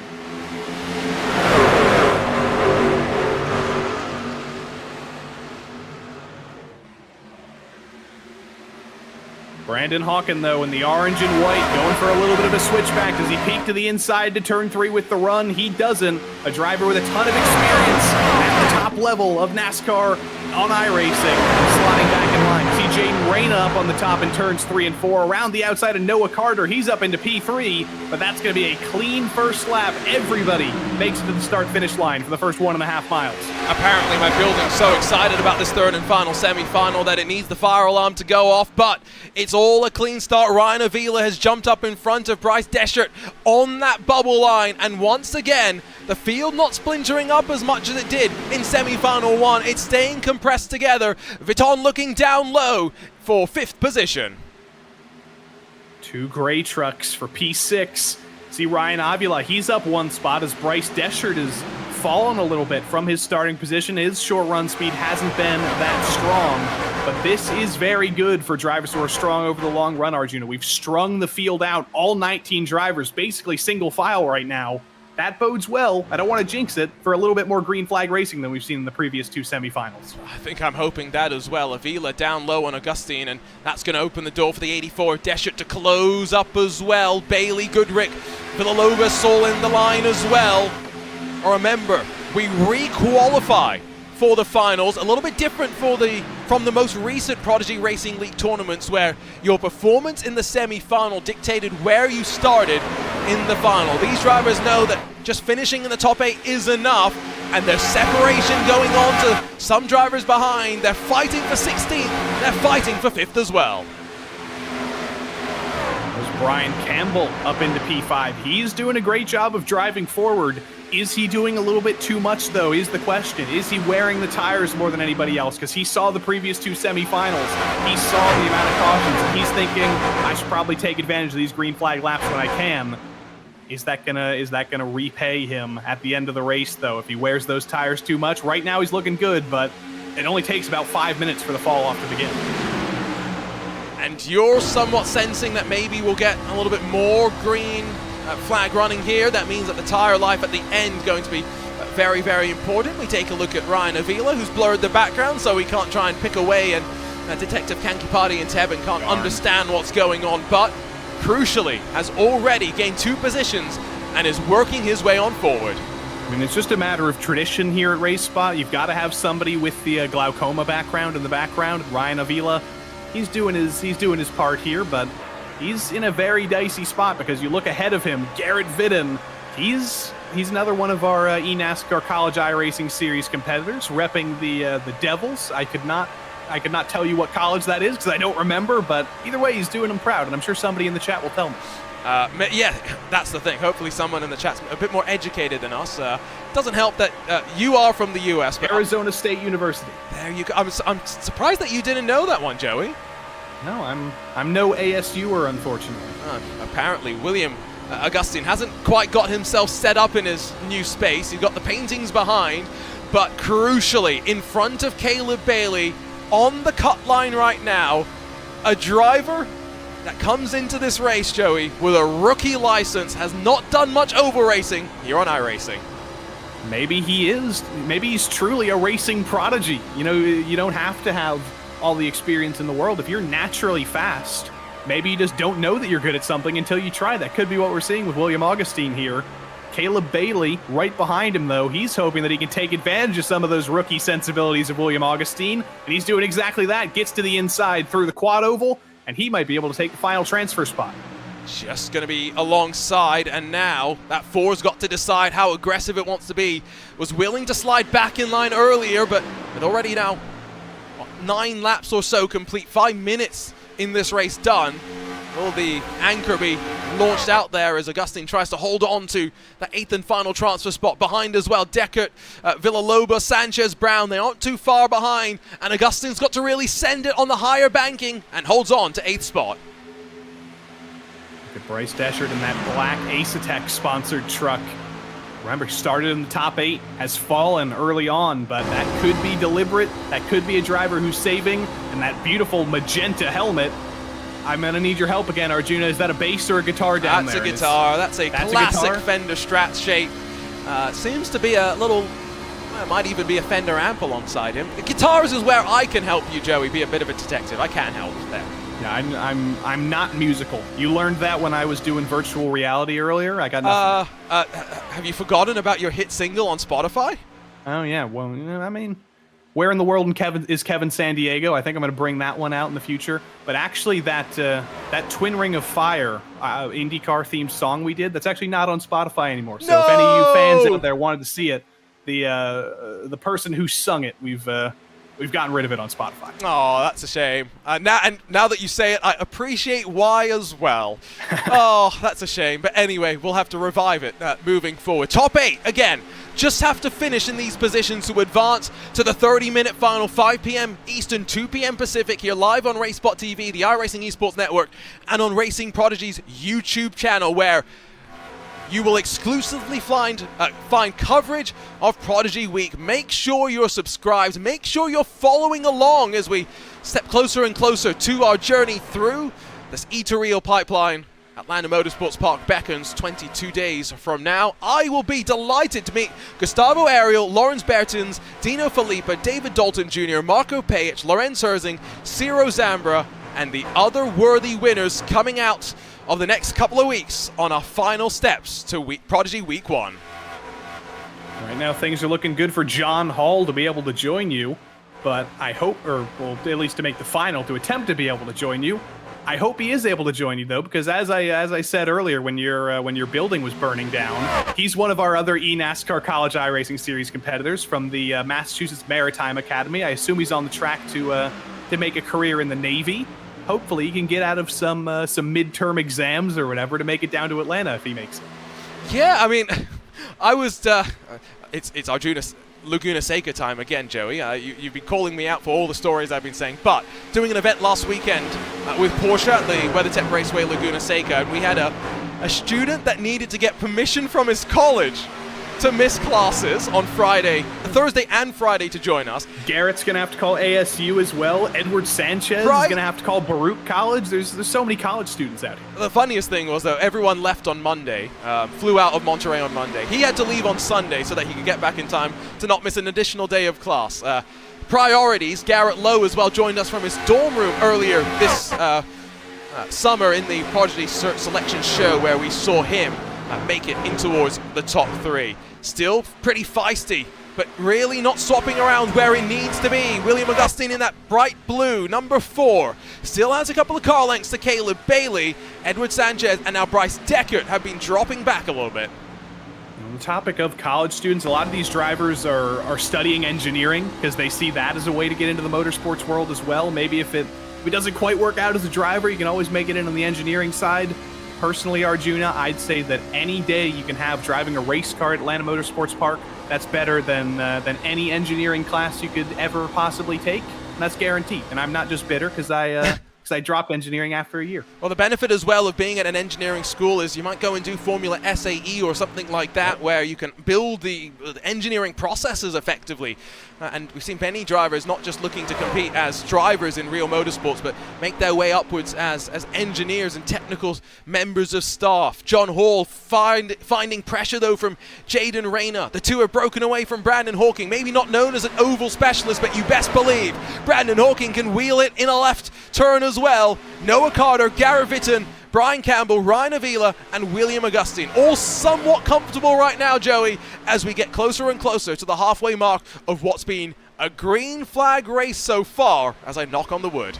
And Brandon Hawken does have some oval prowess in his own right. In the FTF Cup Series, he's been very successful. Jaden Reyna as well in second. Haven't said much about him. He's actually he races in the INX the Legends cars as well, just like Garrett Lowe does. So he's got a little bit of experience there.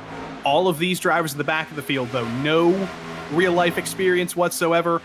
Oval experience, yes, but Brian Campbell not really showing it right now because he's worn the tires out a little bit. He's falling back, and he's got Ryan Avila behind him, putting the pressure on. I mentioned Campbell may have been a little bit too quick earlier, a little bit too pushy on the tires, and at halfway in the race, he seems to be falling off a little bit. And again, lessons being learned for the 30-minute final. Brian Campbell gives us a interesting angle. Thigh cam. Is that Brian Campbell? I can't. Oh, now I can tell. The arms stop blocking his face. It's a very interesting angle. It's good to be down low, though. You know, we see too many drivers from the top angle. Maybe it's good to have a little bit of diversity. We get to see some good forearm movement at the very least. And now we see Ryan Avila, who even with the glaucoma background, we can see his strategy pretty clearly. He's just putting the pressure on Brian Campbell, and Campbell's all over the place. Avila's got to be feeling pretty good. I think right now all of these drivers must be feeling quite good because look at that. Margins growing. It's splintering up basically behind Ryan Avila, Augustine, Bailey, Sanchez, and then Villa Lobos. It's Brown and Deckert that go side by side. Deckert's dropping a bit like a stone, at least for the time being, has lost 5 positions from the start of this race.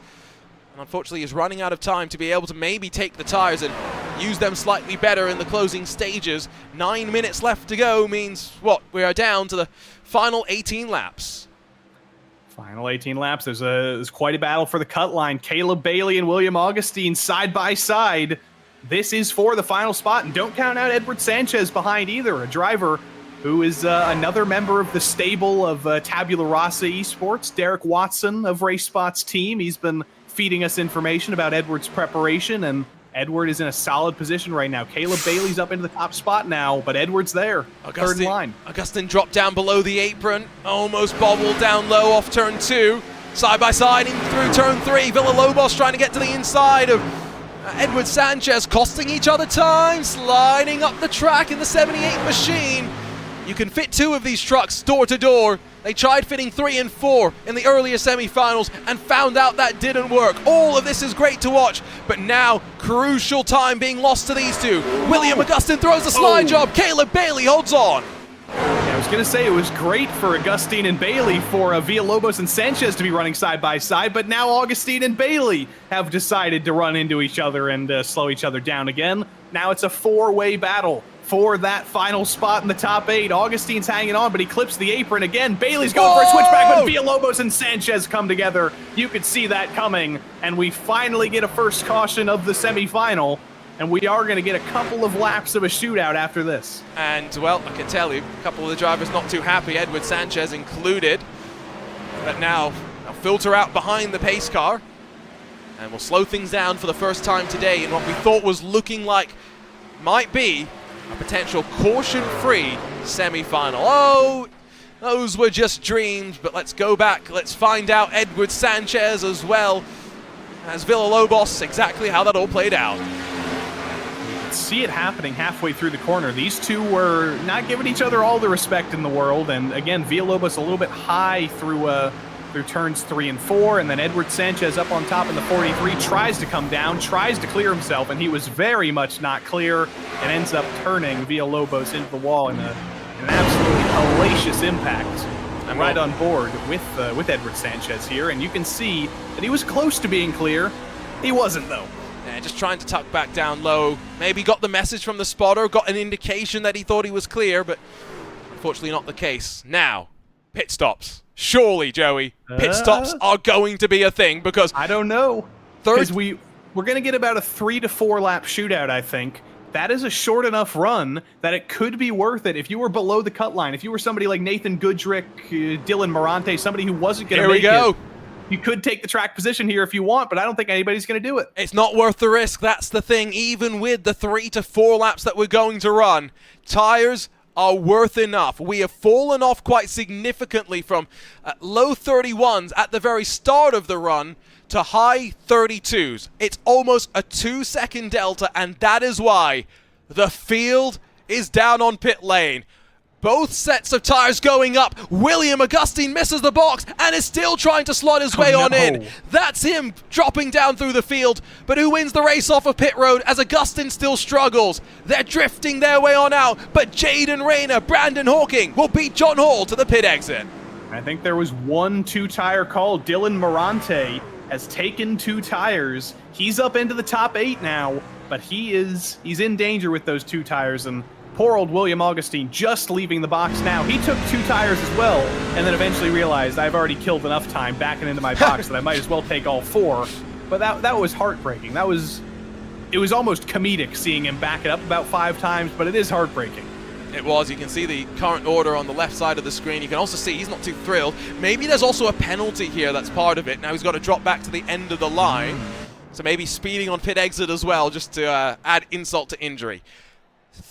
So, okay, coming around to see the start-finish line now. Everyone has taken tires. One driver with a 2-tire call who is just inside of the top 8. Dylan Morante in 7th. Keep an eye on that name. 4 or so minutes as we come across the line, which should mean we'll get the 1 to go next time by, right, Joey? Theoretically. Theoretically. I think it's 2 to go this time. If they don't start going double file, they are going double file. Lights are out in the pace car. I think they shortened the caution, potentially. So we're going to get the green flag this time around with about 3 minutes to go. It's going to be a 6-lap shootout. 6-lap shootout. Wow, that's a lot more than the 1 lap that we had at the end of semi-final number 2. But what did we say earlier as well, and what was proven right? Cautions. Read cautions. And that's what Dylan Morante is going to be hoping for, because he's going to struggle on those 2 tires. That's what everybody in the top 8 is hoping for. Everybody outside of the top 8 as well, the likes of Edward Sanchez, Bryce Deckert, they're hoping that we get a crash, we end under caution, and they can advance easily, because you're going to have to race pretty hard in a 6-lap shootout if you want to take any of those advancement spots, or hang on if you're in the top 8 right now. I haven't taken a look at the race leader just yet on the webcam.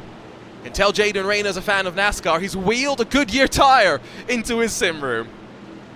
It's going to be difficult to get into that closet, but it helps on the camera. It's good to see. That's the closet where all the secret stuff is hidden. You don't need to see That's where all of his other tires are. Exactly, yes. All the non-NASCAR tires that he's hidden away from us. Oh, I'm tense once again. Joey, how are you feeling? I'm ready for a restart here. It is going to be exactly 6 laps because we've ticked under 3 minutes. Pace car off and away, hopefully for the final time. Jaden Rayner, John Hall, ready to see the green, and it's a long hold from the 19, finally underway, and he leaves Brandon Hawking and John Hall to squabble for second. 6 laps are said it all, and don't just be focused up towards the front. Dylan Morante on the 2-tire call, trying to work his way on forward. He's going to be somewhat comfortable right now because there's a little bit of a split between Ryan Avila and Caleb Bailey from 8th to 9th. It's about 0.3 of a second. They're hitting the wall in the back straight. You see the highly damaged Edward Sanchez trying to send it 3 wide. Other than that, clean through the first lap of the restart here. And Dylan Morante's only lost 1 spot. He's feeling good right now. He's going to start feeling good, or start feeling worse right now, because Caleb Bailey's right there. Yeah, this is the problem, because now so many more laps with which to fight. Whoa. And there's a big loose moment. Wiggle behind as well. The 199's trying to avoid, but Dylan Morante's 2-tire call almost ends in vain. Oh, I thought we were going to be safe, and the hands go up in frustration. Morante's not too thrilled either, but that means 8 drivers are confident in knowing they've done enough to advance to the finals. They had it saved for about 30 seconds, and then eventually it all came undone as Alexander Brown, I think, was just an innocent bystander there, got absolutely destroyed. Let's take a look at what happened. It's Caleb Bailey and Dylan Morante. Caleb in the 72, Dylan in the 18. I don't think there was any contact there. I think Dylan just got a little bit loose coming down the banking. Then the 84 has nowhere to go. Alexander Brown has nowhere to go. They all had it saved, and then they got into each other again, and Alexander Brown takes a mouthful of safer barrier and blows the engine instantly. Tell you what, Matt Washington got very, very lucky here, because just look on board with him. He has his own little moment that sends him up the track, and fortunately, going high gets him clear, and he avoids all that drama behind. And you're right, they had it saved, they had it avoided, and then the coming together eventually just made it a little bit worse. Live pictures show Matt Washington cycling through that 9th position on the track, will just missed out on a final spot. Just missed out on it, but these are going to be 8 deserving drivers, especially the top 4. Those have easily been the top 4. Reina, Hawken, Hall, and Vidden have been untouchable in this semifinal. Carter's been anonymous, but he's done a good job of staying clean in the top 5. Campbell as well has done a good job. Caleb Bailey's been the driver who's really made the passes. He's going to be very happy with his advancement position. Matt Washington, though, you can see the unhappiness on his face. He knows they're not going to restart. He knows he needs one more spot. At least he's got the, looks like a Laguna Seca poster behind him to keep him company. He does. He got a Porsche poster as well. Man after my own heart. Man after Peter Mackay's heart as well. This is the dejection. What does the elation look like? Well, Caleb Bailey doesn't look that thrilled just yet. Yeah, he's so elated. Look how happy he is. I guess he just realizes there's still one more race left to come, and it's the more important one, where all the prizes are actually paid out. He doesn't even have the lights on. He looks like he's ready to go back to bed and take a nap before the final. Maybe that's his plan. Maybe I should do that. It's not a bad plan, is it? Although, didn't you say lunch? Isn't that your plan between semifinals and finals action? That's always the difficult choice. Do you go for the lunch? Do you go for the nap? Do you go for both? I gotta buy groceries today too. You might be on your own for the final, Arjuna. You never know what can happen. Oh well, I hope not, because if that fire alarm gets too excited lost as in well, the grocery store. Yeah, exactly. The fire alarm might decide it wants to join the fun as well. Jaden Rayner's ready though, ready to cross the line, talking with someone as well in the room. One step closer to the Prodigy pass. He'll come across the line, the winner of the semi-final 3 in the Prodigy Racing League iRacing Chevrolet Silverado Cup. But ultimately, 8 drivers know 30 minutes still stands between them and a trip to the Atlanta Motorsports Park. Oh, we still get one more lap. Wonderful. Why not? A little bit of a victory lap. Might as well. Can we pretend that the race is over since I've called it? Well, I told you, Arjuna, we need the RaceSpot TV soundboard so we can just have stuff like this built up. So if you do... Because this is...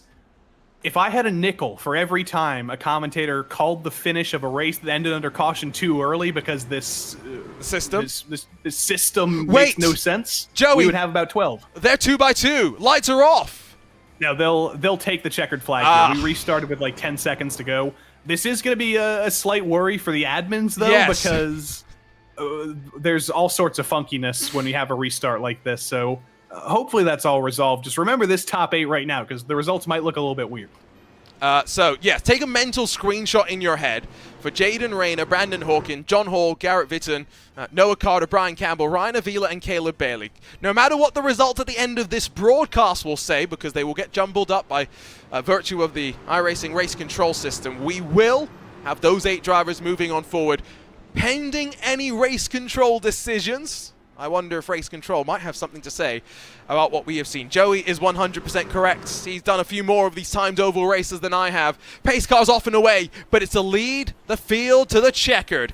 Jaden Rayner on top in the 3rd and final semi-final in the Western region, and now leaves 8 drivers just one step away from that Prodigy week. There it is. I was just waiting for it as well. Don't worry, John Hall did not win this race. The admins know what to do. We screenshotted the results. Jaden Rayner and Brandon Hawken, they'll be put back up into 1st and 2nd.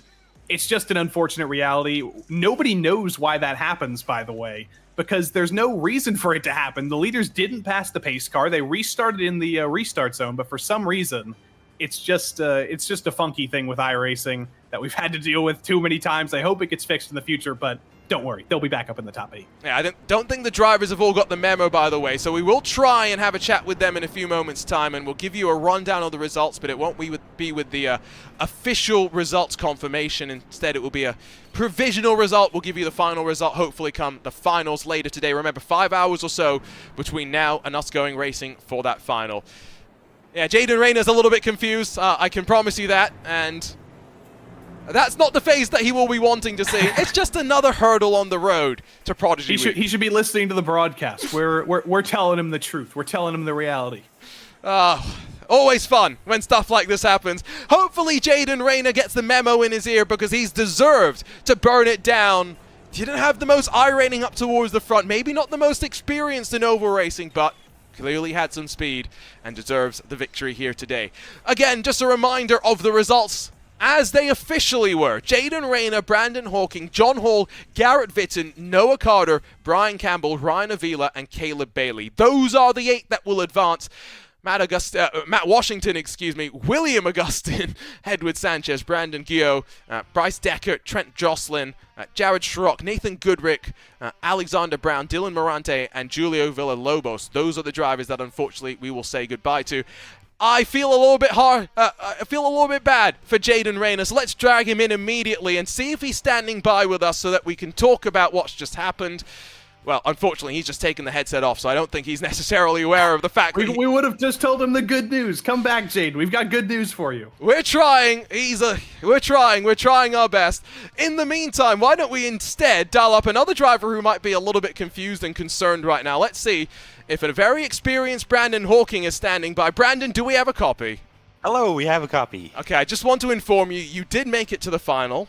Okay, that's good. I'm sure there was a lot of worry going on there. Jaden's a little bit concerned as well. Talk us through that one, though, because my goodness, we've seen you in many of these Prodigy Racing League tournaments, but our first Oval tournament, how did this differ? Yeah, so the truck, I'm not too used to driving, so just put in some laps there just to see what the tire wear was like, and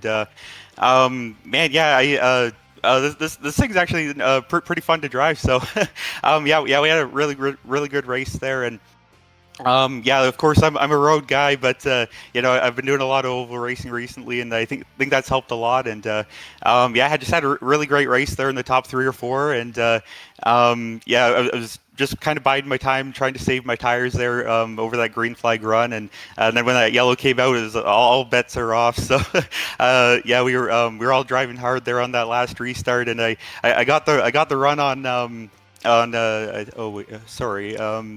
whoever's in first, I'm so sorry. And then the yellow just came out to end the race there. So I was hoping we'd have one more shot at it, but and then when the pace car went off, I was like, okay, are we doing a kind of like a makeshift green white checker here?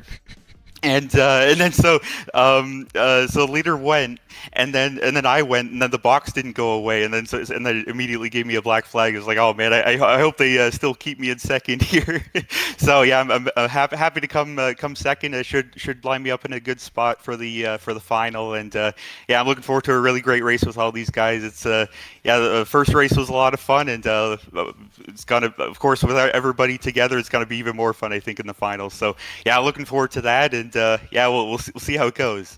Oh, I can't wait for the final. I think it's going to be very exciting. But we've seen you not just here on our iRacing tournaments for the Prodigy Racing League. You've been on some of the other platforms as well. How important is it for you to get to be part of this E2Real journey, to get a chance at a seat at Prodigy Week? Because we've seen you in the semi-finals and the finals of so many of our tournaments. Yeah, thank you. Being able to get an opportunity to do real world racing would be absolutely incredible. That would be like a dream come true. And I didn't get too much of a chance to get the race room one in, but I did get into R Factor, and I did that a couple of weeks ago. That was great, learning the sim and the car. And Atlanta Motorsports Park is such a great track. I love learning that, and just to have a chance to be able to do something as cool as this is really awesome. I just like to thank everybody at Prodigy Racing League, and like you guys, everybody that's a part of this, because in the chance that I'm able to go over there, race a Radical, that would be absolutely incredible. So and it's something I've wanted to do my whole life, just to get that foot in the door, So I just like to thank everybody, and I'll give it my best shot here coming into the final here. Congratulations. We'll see you later, Brandon. Take a brief break, 5 hours before that final. Thank you. Yeah, I have another esports race coming up here in the second, so I'll be doing that, and then I'll be right back here for the final. So yeah, it should be fun. I think I'm commentating on you in that race, Brandon. Run well, but that's Brandon Hawking second on track. We'll get confirmation on the results again in just a few moments' time. First, technically at the line in timing was John Hall. Third on the track, though, he's standing by with Joey Tebben. Indeed, he is. John Hall, somewhat confusing finish with some of those iRacing bugs, but either way, we know you're making the final. We know you finished third on the track. How good does that feel to be going to the final a little bit later today and fighting for that Prodigy Pass?